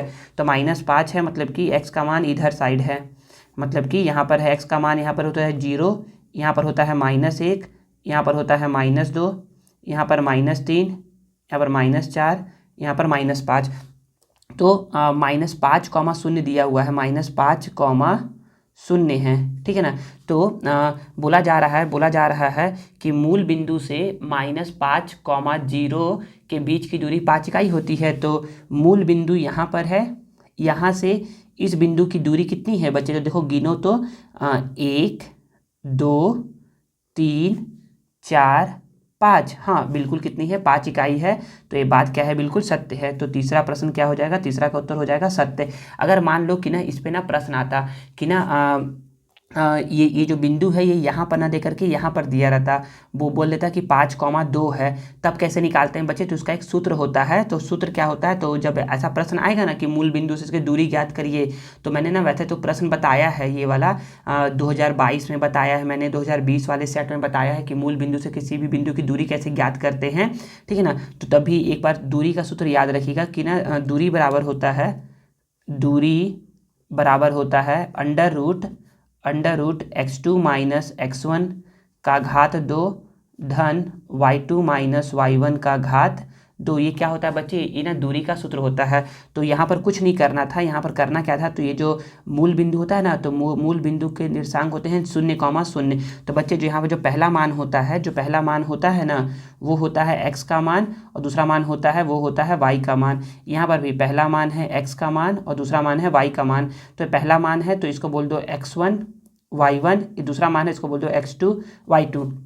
वैसे तो इसका उत्तर सत्य है, 5 कहीं आ चुका है, लेकिन अगर यहाँ पर कोई और मान दिया रहता, कोई और बिंदु दिया रहता, तब कैसे निकालते? तो उसके लिए बता रहा हूँ मैं। तो उसके लिए हम लोग क्या करते हैं, यहाँ पर बोलते कि x2 कितना है? 0 है, माइनस x1 कितना है बच्चे?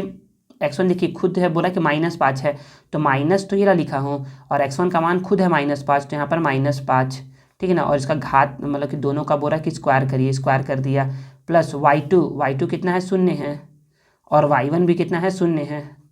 तो 0 माइनस 0 का स्क्वायर यहाँ देखेंगे तो यहाँ पर हो गया, ये 0 है तो 0, अब माइनस माइनस ये हो गया प्लस 5 का घात 2, और 0 में से 0 जाएगा तो 0 आता है, और 0 का घात 2 0 ही होता है, तो इसको छोड़ दो, ठीक है। यहाँ पर 0 धन 5 कितना होता है? 5 होता है, तो 5 का घात 2, और यहाँ पर क्या होता है? 5 का घात 2 है ना, तो मतलब कि ये 5 गुणे 5 लिखा हुआ है। और जब भी कोई संख्या वर्गमूल के अंदर 2 बार रहती है तो उसमें से एक संख्या वो क्या होती है? बाहर निकल जाती है। तो यहाँ पर आ जाएगा 5, और इसका मात्रक क्या हो जाएगा? इकाई, ठीक है ना। तो ऐसे करके क्या करोगे आप? इसको हल करोगे। अगर कोई मान अगर कोई साधारण मान ना दे करके कोई अन्य बिंदु दिया रहता तो हम लोग इसी सूत्र का प्रयोग करके हम लोग दूरी को निकालते, ठीक है ना। तो वैसे तो ये प्रश्न बहुत ही आसान दिया हुआ था, लेकिन ऐसा भी क्वेश्चन दे सकता है जिसमें बिंदु क्या हो? अलग अलग हो, मतलब कि बिंदु क्या हो? 2,3 हो,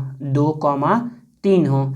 तो उस समय बिंदु दूरी कैसे निकालेंगे? तो उस समय इसी सूत्र का प्रयोग करके दूरी निकालेंगे। अदरवाइज आपको अगर और समझना है तो मेरा पहले वाला वीडियो है 2022 और 20 का, उसको आप लोग समझ सकते हो। वहाँ से जो प्रश्न आया है उसमें 2020 और 22 में, उसमें मैंने बताया है आप लोग को डिटेल में, ठीक है ना। तो चलिए तीसरा हो गया। अब चौथा प्रश्न है। चौथा प्रश्न बोला जा रहा है, यदि बैंकों में एक निश्चित समय के लिए, तो बैंकों में क्या करते हैं हम लोग?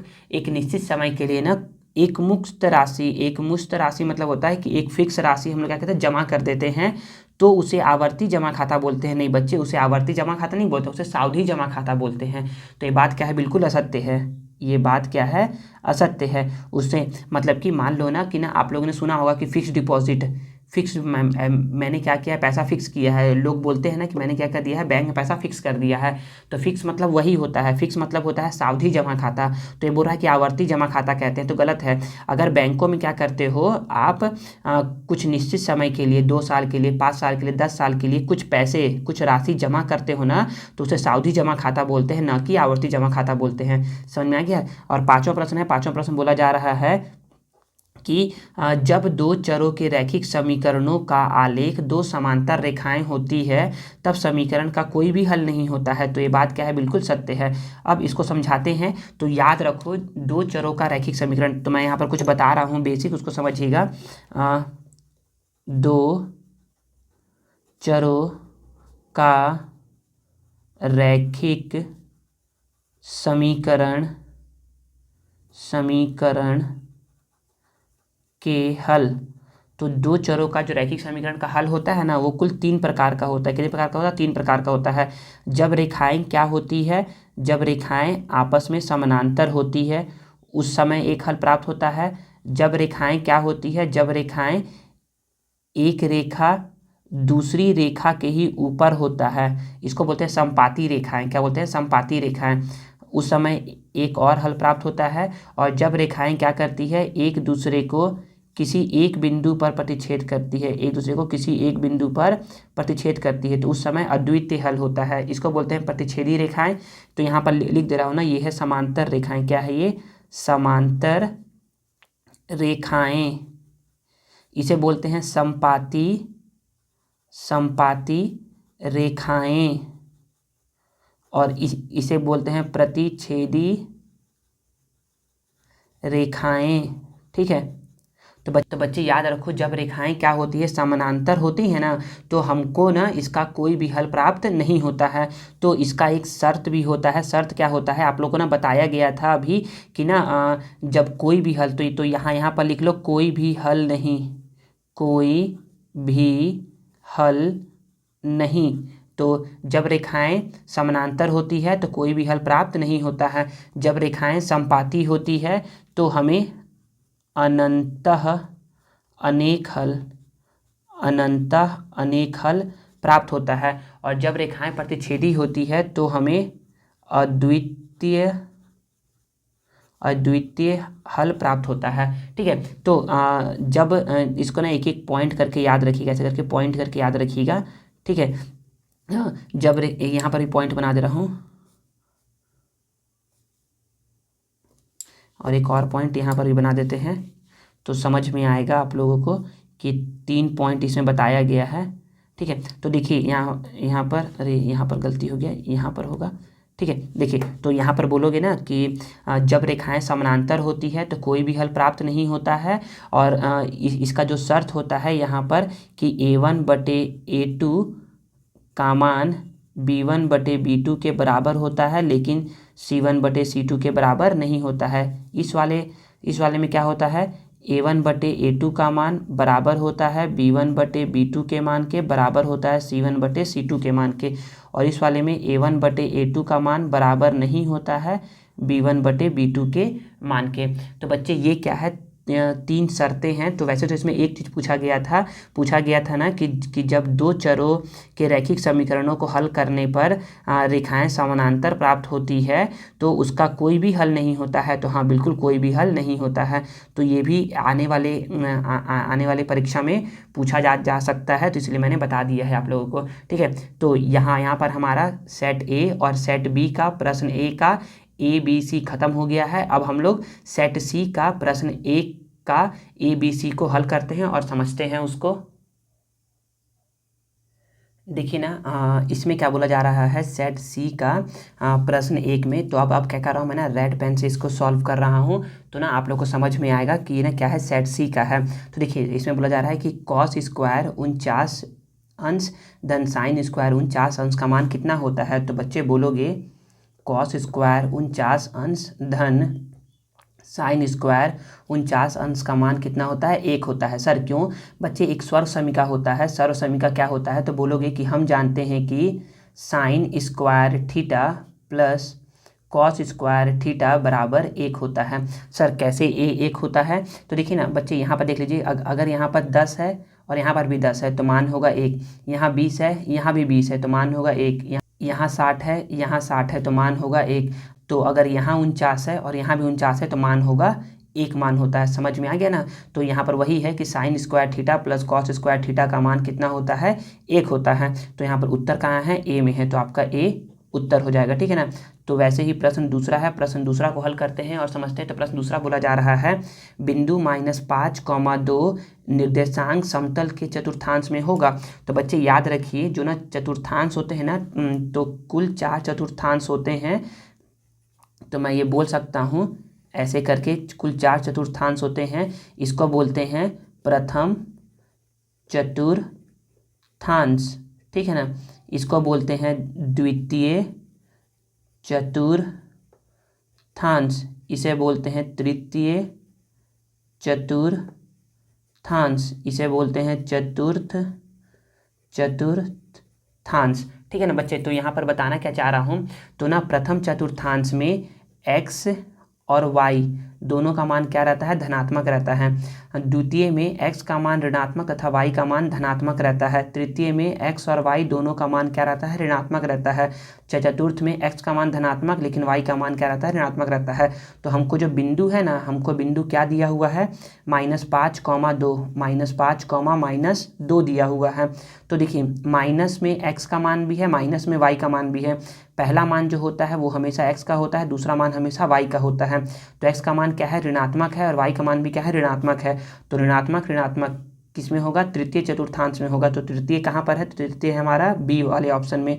तो हम बोलेंगे कि इसका उत्तर क्या हो जाएगा, बी उत्तर हो जाएगा। बी मतलब तृतीय चतुर्थांश आपका उत्तर हो जाएगा। तो आई थिंक आपको समझ में आ गया कि क्या समझाया गया है इसमें। चलिए अब हम लोग प्रश्न तीसरा को हल करते हैं और उसको समझते हैं। तो प्रश्न तीसरा में बोला जा रहा है कि 5 और 20 का मध्यानुपाती होगा। तो तीसरा में ना मध्यानुपाती, देखिए मध्या मतलब बीच में, मध्या मतलब बीच में। तो ना सेट ए का जब हल करवा रहा था तो उसमें बताया था तृतीया, तृतीया मतलब तीसरा नंबर पे, मध्या मतलब दूसरा नंबर पे। तो यहाँ पर बोलो कि 5:x:20। देखिए मध्या है इसलिए बीच में रखे हैं, वहाँ पर तृतीया था इसलिए उसको तीसरे नंबर पर रखे थे, तो बीच में रखे हैं। तो यहाँ पर बोलोगे कि 5 क्या करते हैं हम लोग बोलते हैं ना कि जब भी अनुपात में ना 3 संख्याएं रहती है तो हम लोग को ना 4 संख्या बनाना रहता है। तो 4 संख्या कैसे बनाते हैं हम लोग, तो बीच वाली संख्या को 2 बार लिखते हैं। तो यहाँ पर लिखेंगे 5:x समानुपाते x अनुपाते 20। देखिए बीच वाली संख्या को 2 बार लिख दिए, ठीक है ना।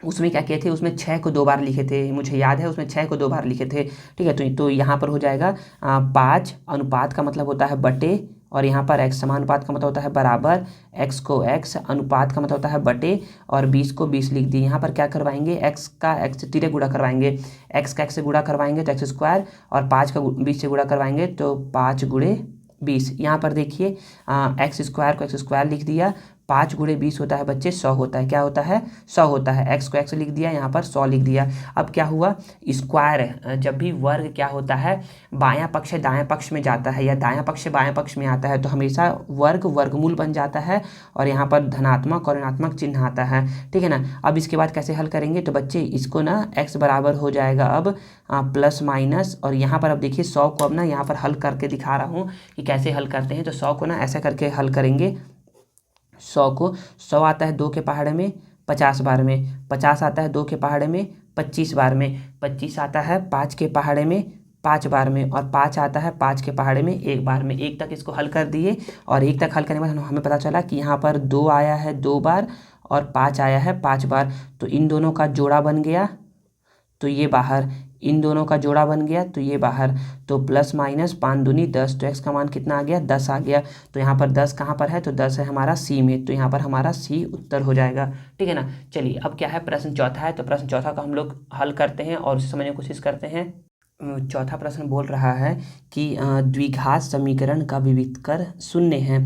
तो चौथा प्रश्न क्या है, विविधकर शून्य है। विविधकर को d से लिखते हैं। विविधकर d बराबर क्या है, शून्य है। तो d का सूत्र होता है b² - 4ac बराबर शून्य है। तो अब यहाँ पर b, a और c का मान क्या है, शून्य है। तो हमको ना विविधकर नहीं पूछ रहा है, हमसे पूछ रहा है कि विविधकर अगर शून्य होता है ना तथा एक मूल 5 है, तो मतलब कि द्विघात समीकरण के 2 मूल होते हैं। द्विघात समीकरण कितने मूल होते हैं, तो द्विघात समीकरण के मूल होते हैं 2। कितने मूल होते हैं, 2 मूल होते हैं। कितने मूल होते हैं, 2 मूल होते हैं। तो बोला है कि एक मूल 5 है, एक मूल कितना है, 5 है, तो दूसरा मूल होगा। तो बच्चे याद रखो, जब विविधकर d बराबर शून्य होता है ना तो जो मूल होते हैं ना, तो मूल वास्तविक और समान होते हैं। मूल वास्तविक और समान होते हैं। तो वास्तविक और समान है तो मतलब कि मूल, अगर पहला मूल 5 है तो दूसरा मूल भी क्या होगा, 5 ही होगा। मूल मतलब कि x का मान या y का मान या जो भी उसमें चर राशि है उसको हल करने पर आपको क्या प्राप्त होता है, ठीक है ना। तो द्विघात समीकरण है तो यहाँ पर आप द्विघात है मतलब कि x के 2 मान होंगे या y के 2 मान होंगे या चर के 2 मान होंगे, जो भी चर होगा उसमें उसका 2 मान निकलेगा। तो जब विविधकर d बराबर शून्य होता है तो जो मूल होते हैं वो वास्तविक होते हैं और बराबर होते हैं। इसलिए अगर पहला मूल 5 दिया है तो दूसरा मूल भी क्या होगा, 5 ही होगा। तो यहाँ पर इस सूत्र को बताने का मेरा मोटिव क्या था, मेरा मकसद यह था ना कि ना विविधकर का ना क्या रहता है, द्विघात समीकरण कभी कभी दिया रहता है और बोलता है कि उसका विविधकर निकालिए। तो विविधकर का एक सूत्र होता है b² - 4ac। तो आप इस सूत्र की मदद से विविधकर निकाल देंगे। विविधकर को हम लोग बोलते हैं विभेदक, क्या बोलते हैं, विभेदक भी बोलते हैं। तो विभेदक नाम से भी पूछा जा सकता है विविधकर। तो सिंपल सा याद रखिए कि अगर विभेदक बराबर d बराबर 0 है तो इसके मूल क्या होते हैं, वास्तविक और बराबर होते हैं, समान होते हैं, ठीक है ना। पांचवा क्या है, तो पांचवा बहुत ही आसान है, पांचवा स्टेटमेंट आंसर है। तो एक वाक्य में उत्तर है। तो वित्तीय वर्ष की अवधि होती है, तो वित्तीय वर्ष की अवधि 1 अप्रैल से 31 मार्च तक होती है। मतलब कि 1 अप्रैल से नया वित्तीय वर्ष चालू होता है और ख़त्म कब होता है, ख़त्म होता है 31 मार्च को। मतलब कि 1 अप्रैल से चालू होता है और ख़त्म हो जाता है 31 मार्च को। तो आपको समझ में आ गया होगा। चलिए अब हम लोग बोर्ड प्रश्न पत्र 2023 का सेट सी का हम लोग प्रश्न 1 का बी को हल करते हैं और उसे समझने की कोशिश करते हैं। देखिए बच्चे, अब प्रश्न बी क्या बोल रहा है, प्रश्न बी बोल रहा है रिक्त स्थानों की पूर्ति कीजिए। क्या करना है, रिक्त स्थानों की पूर्ति करना है। तो पहला क्वेश्चन क्या है, यदि घन के विकर्ण की लंबाई इतना सेंटीमीटर है तो घन की भुजा होगी। तो जैसे अभी हम लोगों ने पढ़ा था ना, घनाभ के विकर्ण पढ़ा था ना, घनाभ का विकर्ण क्या होता है। तो वैसे समझिए थोड़ा सा कि घनाभ के विकर्ण की लंबाई क्या होता है, हम लोगों ने पढ़ा था L² धन B² धन H² होता है, पढ़ा था ना ये। तो घनाभ के विकर्ण की लंबाई है L² B² H²। तो घन के विकर्ण की लंबाई होता है, घन के विकर्ण की लंबाई होता है बच्चे। देखिए कैसे करते हैं। तो घनाभ और घन में केवल अंतर ये है ना कि ना घनाभ के तीनों भुजाएं क्या होती है, अलग अलग होती है। 2 भुजा समान हो सकती है लेकिन तीसरी भुजा तो पक्का है कि अलग ही होगी। लेकिन घन में क्या होता है, घन की सारी भुजाएं क्या होती है, बराबर होती है। अगर मैं क्या करता हूँ, सारी भुजाओं को ए मान लेता हूँ, ऐसे करके मान लो कि ये क्या है, एक वर्ग है और वर्ग से ही क्या बनता है, ऐसे बनाते हैं घन। मान लेता हूँ कि सारी भुजाओं की लंबाई क्या है, मतलब कि ये LBH ना होकर के सारी भुजाओं की लंबाई क्या है, समान है। क्योंकि बच्चे घन में घन की सारी भुजाओं की लंबाई क्या होती है, समान होती है। तो मैं क्या करता हूँ, L की जगह भी रख देता हूँ A², B की जगह भी रख देता हूँ A² और H की जगह भी रख देता हूँ A²। सर A² क्यों बच्चे, L की जगह पे बस A रखा है, बाकी स्क्वायर तो यहाँ पहले से ही था। B की जगह पे A रखा है, स्क्वायर पहले से ही था। H की जगह पे A रखा है, स्क्वायर पहले से ही था। तो मैं बोलूँगा A² जाएगा 3A²। और जब यहाँ से ये A कितनी बार है, 2 बार है, तो यहाँ से A के बाहर निकल जाएगा, इतना होता है A√3। तो आप लोग को इतना बताने का मकसद ये था ना कि आप लोग को पता चले कि घन के विकर्ण की लंबाई होती क्या है। अगर आपको पता है, सिंपल आपको पता है कि घन के विकर्ण की लंबाई क्या होती है, तो आप डायरेक्ट ये वाला फॉर्मूला लगाओगे, बोलोगे कि ऐसे बोलोगे, हम जानते हैं कि घन के विकर्ण की लंबाई बराबर A√3 होता है। और घन के विकर्ण की लंबाई यहाँ क्या दिया है, दिया हुआ है 13√3 सेंटीमीटर। तो A√3, ठीक है ना। देखिए ना, यहाँ पर A को ही छोड़ देंगे, √3 ना बच्चे ना गुणे में है, इधर साइड क्या है, यहाँ गुणे में है। सर गुणे में कहाँ है ये बच्चे, A और √3 के बीच में गुणे का चिन्ह है, ठीक है ना, छुपा हुआ है लेकिन दिखता नहीं है, गुणे का चिन्ह है। तो गुणे में है तो इधर आएगा तो भाग में आ जाएगा और √3 से √3 क्या जाएगा, कट जाएगा। तो यहाँ पर कितना आएगा, 13 सेंटीमीटर। तो A क्या है बच्चे, A है भुजा।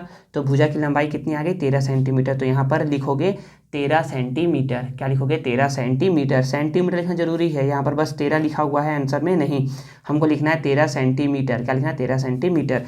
चलिए अब दूसरा प्रश्न क्या बोला जा रहा है, दूसरा प्रश्न बोला जा रहा है कि एक विषम और एक सम संख्याओं का योग। तो एक विषम संख्या मान लीजिए कि 3 है और एक सम संख्या मान लीजिए 6 है।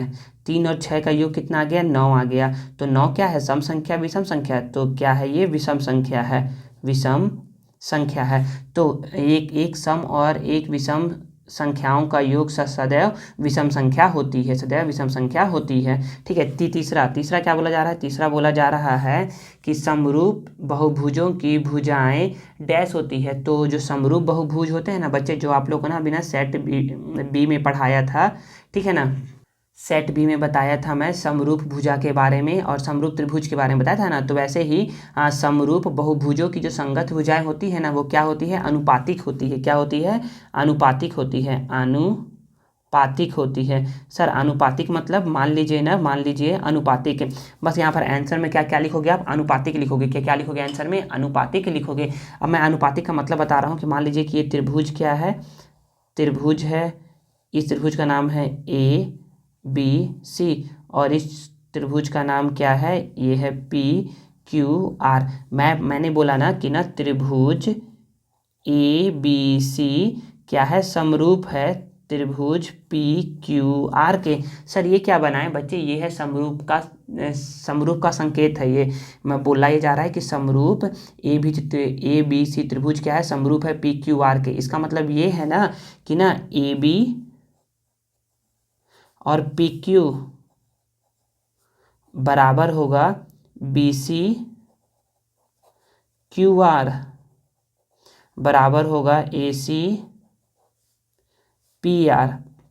देखिए यही होता है अनुपातिक। क्या होता है, यही अनुपातिक, मतलब कि जो भुजाओं, जो ये बोला था ना कि ना जो संगत भुजाएं होती है वो क्या होती है, अनुपातिक होती है। मतलब कि AB बटे PQ का जो मान होगा वो BC बटे QR के मान के बराबर होगा और इन दोनों का मान AC बटे PR के बराबर होगा। तो मैं कुछ ऐसे लिखता हूँ कि यहाँ पर लिखा पहले AB, तो यहाँ लिखूँगा PQ, यहाँ लिखा BC, तो यहाँ लिखूँगा QR, यहाँ लिखा AC, तो यहाँ लिखूँगा PR। ठीक है, समझ में आ गया। तो बच्चे यही है ना। तो मैं देखो समरूप में पता है क्या होता है, समरूप मतलब होता है कि ना आकृति क्या होगा, समान होगा, आकृति क्या होगा, समान होगा। चलिए तो अब चौथा प्रश्न क्या बोला जा रहा है उसको समझते हैं। चौथा प्रश्न को देखिए, चौथा प्रश्न बोला जा रहा है कि वृत्त के बाह्य बिंदु से वृत्त पर खाली स्थान स्पर्श रेखाएं खींची जा सकती है। तो पढ़ाया था ना कि ना मान लीजिए कि ये वृत्त है, ऐसे करके क्या है, ये वृत्त है। तो वृत्त के बाह्य बिंदु से, वृत्त के बाह्य बिंदु से, मान लीजिए यहाँ पर एक बिंदु है, तो वृत्त के बाह्य बिंदु से कितनी स्पर्श रेखाएं खींची जा सकती है। तो बताया था ना कि वृत्त का ये सब मान लीजिए कि बाह्य बिंदु है और यहाँ से कितनी स्पर्श रेखा खींच सकते हो, केवल और केवल ऐसे करके एक, और यहाँ से ऐसे करके एक। तो हम लोग ये बोल सकते हैं ना बच्चे, हम लोग ये बोल सकते हैं कि मान लीजिए कि ये O है और यहाँ पे जहाँ पर एक टच किया है A है और यहाँ पर एक क्या है B है। तो ना कितनी रेखाएं खींची जा सकती है, केवल और केवल 2 रेखाएं खींची जा सकती है। ठीक है, अब ना ये भी पूछ सकता है ना कि त्रिभुज के वृत्त के बाह्य बिंदु से वृत्त पर खींची गई स्पर्श रेखाओं की लंबाइयाँ खाली स्थान होती है। तो लंबाइयाँ क्या होती है, समान होती है। मतलब कि ये जो OA का जितना दूरी होगा ना उतना ही OB का दूरी होगा। ठीक है ना, OA का जितना दूरी होगा उतना ही OB का भी दूरी होगा। तो ये पूछा नहीं गया लेकिन पूछा जा सकता है कि वृत्त के बाह्य बिंदु से वृत्त पर खींची गई स्पर्श रेखाओं की लंबाइयाँ खाली स्थान होती है। तो वहाँ लिखोगे समान होती है या बराबर होती है, समान या बराबर होती है। चलिए पांचवा प्रश्न है, पांचवा प्रश्न को समझाते हैं। पांचवा प्रश्न बोला जा रहा है, आयकर विभाग द्वारा प्रत्येक व्यक्ति, संस्था या कंपनी को एक पहचान संख्या दी जाती है जिसे खाली स्थान कहते हैं। तो आयकर विभाग द्वारा मतलब होता है जो ना इनकम टैक्स डिपार्टमेंट है ना, वो क्या करता है, सभी व्यक्ति को या संस्था को या कंपनी को एक पहचान संख्या देता है जिसे कहते हैं हम लोग पैन नंबर, पैन बोलते हैं, पैन संख्या बोलते हैं। पैन क्या होता है, पैन का पूरा नाम होता है permanent account number, permanent account number, permanent account number. Permanent account number को हिंदी में बोलते हैं स्थायी खाता क्रमांक। स्थायी मतलब होता है परमानेंट, अकाउंट मतलब होता है खाता और क्रमांक मतलब होता है नंबर, परमानेंट अकाउंट नंबर। ठीक है ना, तो समझ में आ गया होगा। चलिए अब बच गया है लास्ट सी, और सी बताने के बाद ये वीडियो हो जाएगा ओवर। तो सी देखिए, सी क्या है, सी है सत्य अथवा असत्य लिखिए। तो सी का पहला क्या है, तो सी का पहला बोला जा रहा है, पहला है किसी बहुपद ax² धन bx धन c के शून्यकों का योगफल -x² का गुणांक बटे x का गुणांक होता है। तो देखिए ना, इसके बारे में ना कुछ पहले कॉन्सेप्ट बता दूं, बेसिक कॉन्सेप्ट, फिर समझाता हूँ कि ना जो ना सूत्र होता है ना, मतलब कि द्विघात बहुपद कुछ इस क्रम में ऐसा लिखा होता है, ax² धन bx धन c बराबर 0। ठीक है ना, ये क्या है, द्विघात समीकरण का मानक रूप है। तो ना इसमें जो मूलों का योगफल होता है, मूलों का योगफल का सूत्र होता है -b/a। क्या होता है, -b/a। तो देखिए माइनस को तो मैंने क्या कर दिया, माइनस लिख दिया। ठीक है, अब देखिए b बताइए, b किसका गुणक है। तो बच्चे b जो है ना वो x का गुणक है। देखिए यहाँ पर इसके आगे क्या है, x है ना, तो b क्या है, x का गुणक है। तो यहाँ पर b में लिखोगे x का गुणांक, क्या लिखोगे, x का गुणांक, ऐसे पूरा बटे, फिर बटे में a है। a किसका गुणक है, a किसका गुणक है, a है बच्चे x² का गुणक। देखिए b x का गुणक था तो a x² का गुणक होगा। तो क्या क्या a क्या आ जाएगा, तो बोलोगे x² का गुणांक। समझ में आ गया। तो देखिए ना उल्टा दिया हुआ है, यहाँ क्या दिया है, उल्टा दिया हुआ है। तो बोला जा रहा है किसी बहुपद x² धन bx धन c के शून्यकों का योगफल -x² का गुणांक बटे x का गुणांक होता है। तो नहीं, ये उल्टा दे दिया है। तो ये क्या बोल रहा है, ये बोल रहा है असत्य पहला। ठीक है ना, ऐसे ही पूछा नहीं गया है, लेकिन पूछा जा सकता है किसी बहुपद x² धन bx धन c के शून्यकों का गुणनफल। देखिए मूलों को ही क्या बोलते हैं, शून्यक बोलते हैं। मूलों को ही क्या बोलते हैं बच्चे, शून्यक बोलते हैं ना। और तो यहाँ पर पूछा जा सकता है कि मूलों का गुणनफल, पूछा नहीं गया है लेकिन पूछा जा सकता है, c/a होता है। c क्या होता है बच्चे, c जो है ना, c होता है अचर राशि। c क्या होता है, अचर राशि। तो c क्या है, c बोलोगे अचर राशि बटे ए क्या है, a है x² का गुणांक। तो बोलोगे a है x² का गुणांक। ठीक है, समझ में आ गया। तो ये पूछा नहीं गया है, आगे आने वाले एग्जाम में पूछा जा सकता है, मुझे ऐसा लगता है, क्योंकि जब ये पूछा गया है तो ये भी पूछ सकता है कि मूलों का गुणनफल क्या होता है। मूलों का गुणनफल हो सकता है c/a फॉर्मूला होता है। तो c कौन बोलते हैं, अचर राशि। क्या बोलते हैं, अचर राशि। अचर राशि में कुछ भी मान दिया रह सकता है, -5, 6, 100, 1000, -1, -2 या 0, कुछ भी दे सकता है, बटे x² का गुणांक, क्योंकि a क्या है बच्चे, x² का गुणांक है। समझ में आ गया। तो बच्चे मूलों को ही हम लोग क्या बोलते हैं, शून्यक भी बोलते हैं। तो ना मैंने यहाँ लिख दे रहा हूँ, मूलों को ही हम लोग क्या बोलते हैं बच्चे, शून्यक बोलते हैं। क्या बोलते हैं, शून्यक। क्या बोलते हैं, शून्यक। ठीक है ना, इसको भूलिएगा मत, मूलों को हम लोग क्या बोलते हैं, शून्यक बोलते हैं। चलिए अब हम लोग पढ़ते हैं प्रश्न क्रमांक दूसरा को, सी का।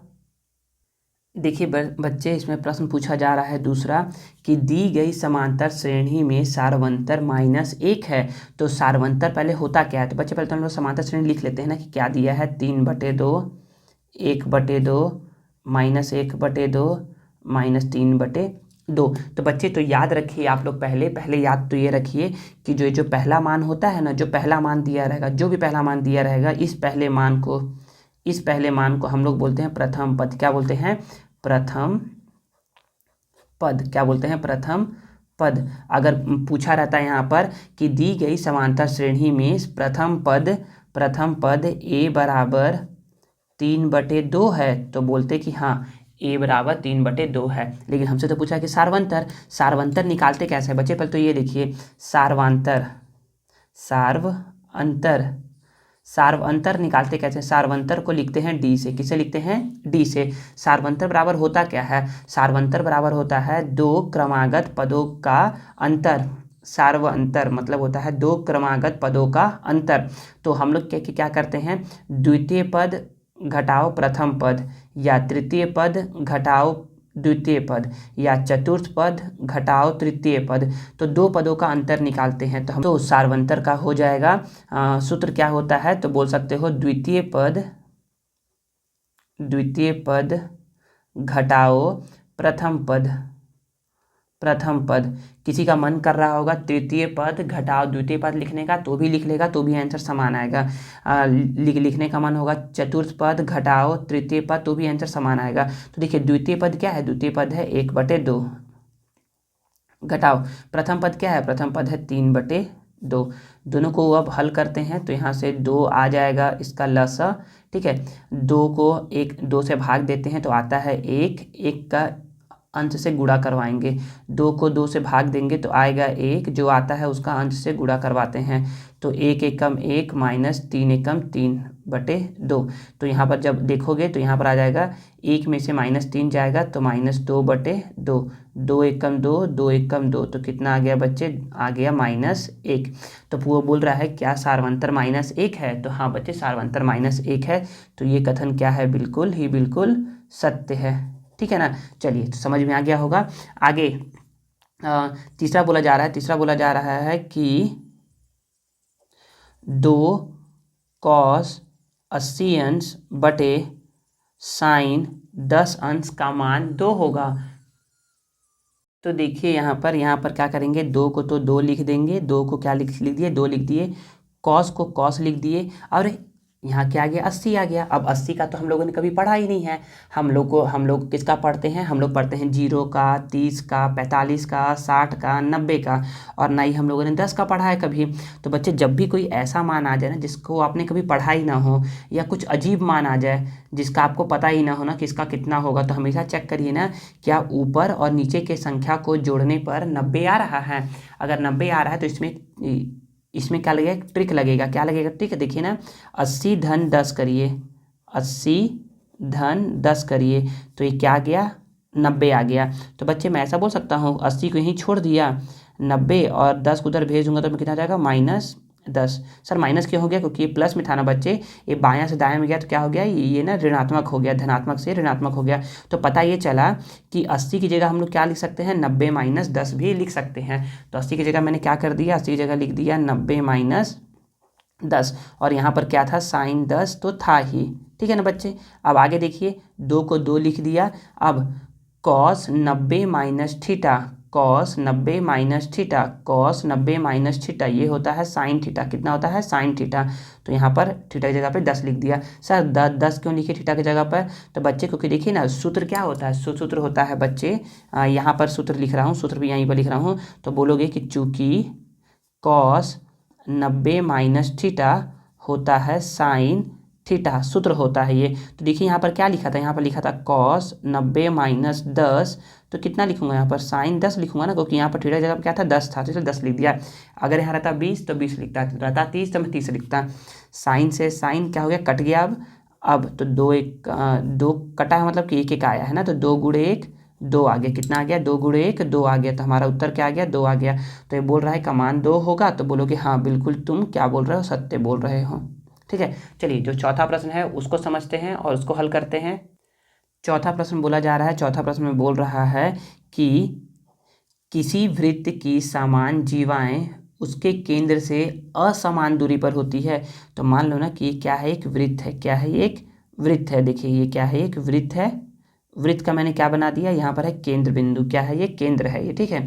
किसी वृत्त की समान जीवा है, मान लीजिए कि यहाँ पर एक जीवा है, यहाँ पर एक जीवा बना दिया। जीवा क्या होता है, जीवा एक ऐसा रेखाखंड होता है जो वृत्त को 2 बिंदुओं पर स्पर्श करता है और ये वृत्त के अंदर बनता है। तो मान लीजिए कि AB एक जीवा है, और ऐसे ही मैंने क्या कर दिया, यहाँ पर एक बना दिया ऐसे करके CD। क्या बना दिया, CD। हमको पता है ना कि AB बराबर क्या है, CD है। ये बोल रहा है कि वृत्त की समान जीवा है। समान मतलब कि इसकी लंबाई और इसकी लंबाई क्या है, समान समान है। तो अगर AB और CD की लंबाई क्या है, समान समान है ना, तो याद ये रखना है कि केंद्र बिंदु से इसकी दूरी, केंद्र बिंदु से जीवा AB की दूरी केंद्र बिंदु से जीवा CD की दूरी क्या होगी, दोनों बराबर होगी।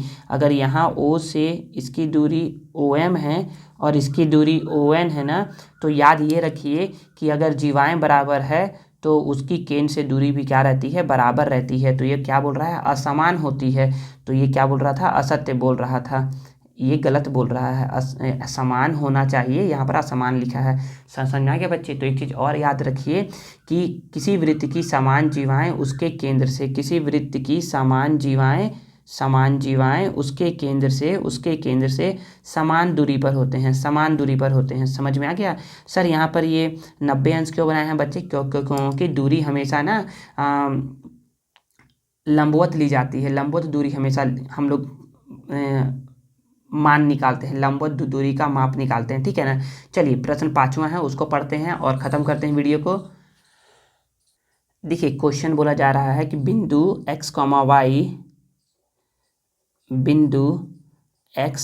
y की भुज x है। तो बच्चे भुज और कोटि याद रखिए ना कि ना दो शब्द आता है। पहला वाला शब्द को बोलते हैं भुज, क्या बोलते हैं? पहले वाले को भुज, और इसको बोलते हैं कोटि, दूसरे वाले को बोलते हैं कोटि। क्या बोलते हैं? कोटि।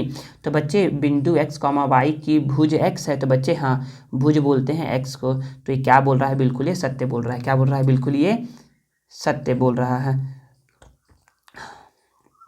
समझ में आ गया।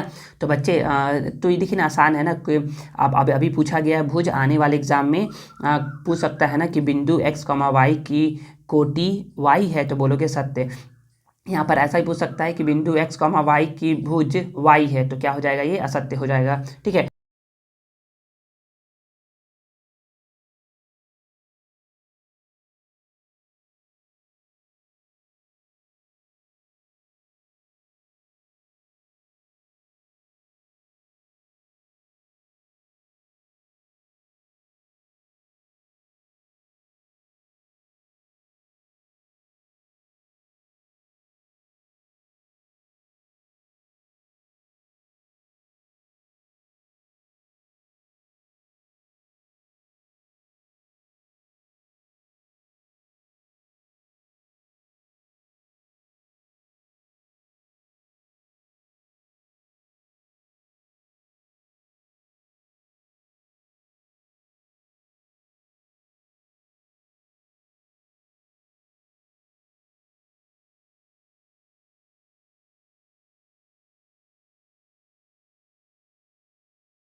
तो हम लोगों ने क्या क्या किया है इस वीडियो में ना, सेट ए, सेट बी और सेट सी का प्रश्न क्रमांक 1 का ए, बी और सी तीनों को हल किया है और उसे समझा है। तो जो भी ब्लू पेन से था उसे वो है सेट ए का, जो भी ब्लैक पेन से था वो है सेट बी का, और जो है रेड पेन से वो है सेट सी का, और पेंसिल से एक्स्ट्रा इन्फॉर्मेशन आप में लिखा हुआ है।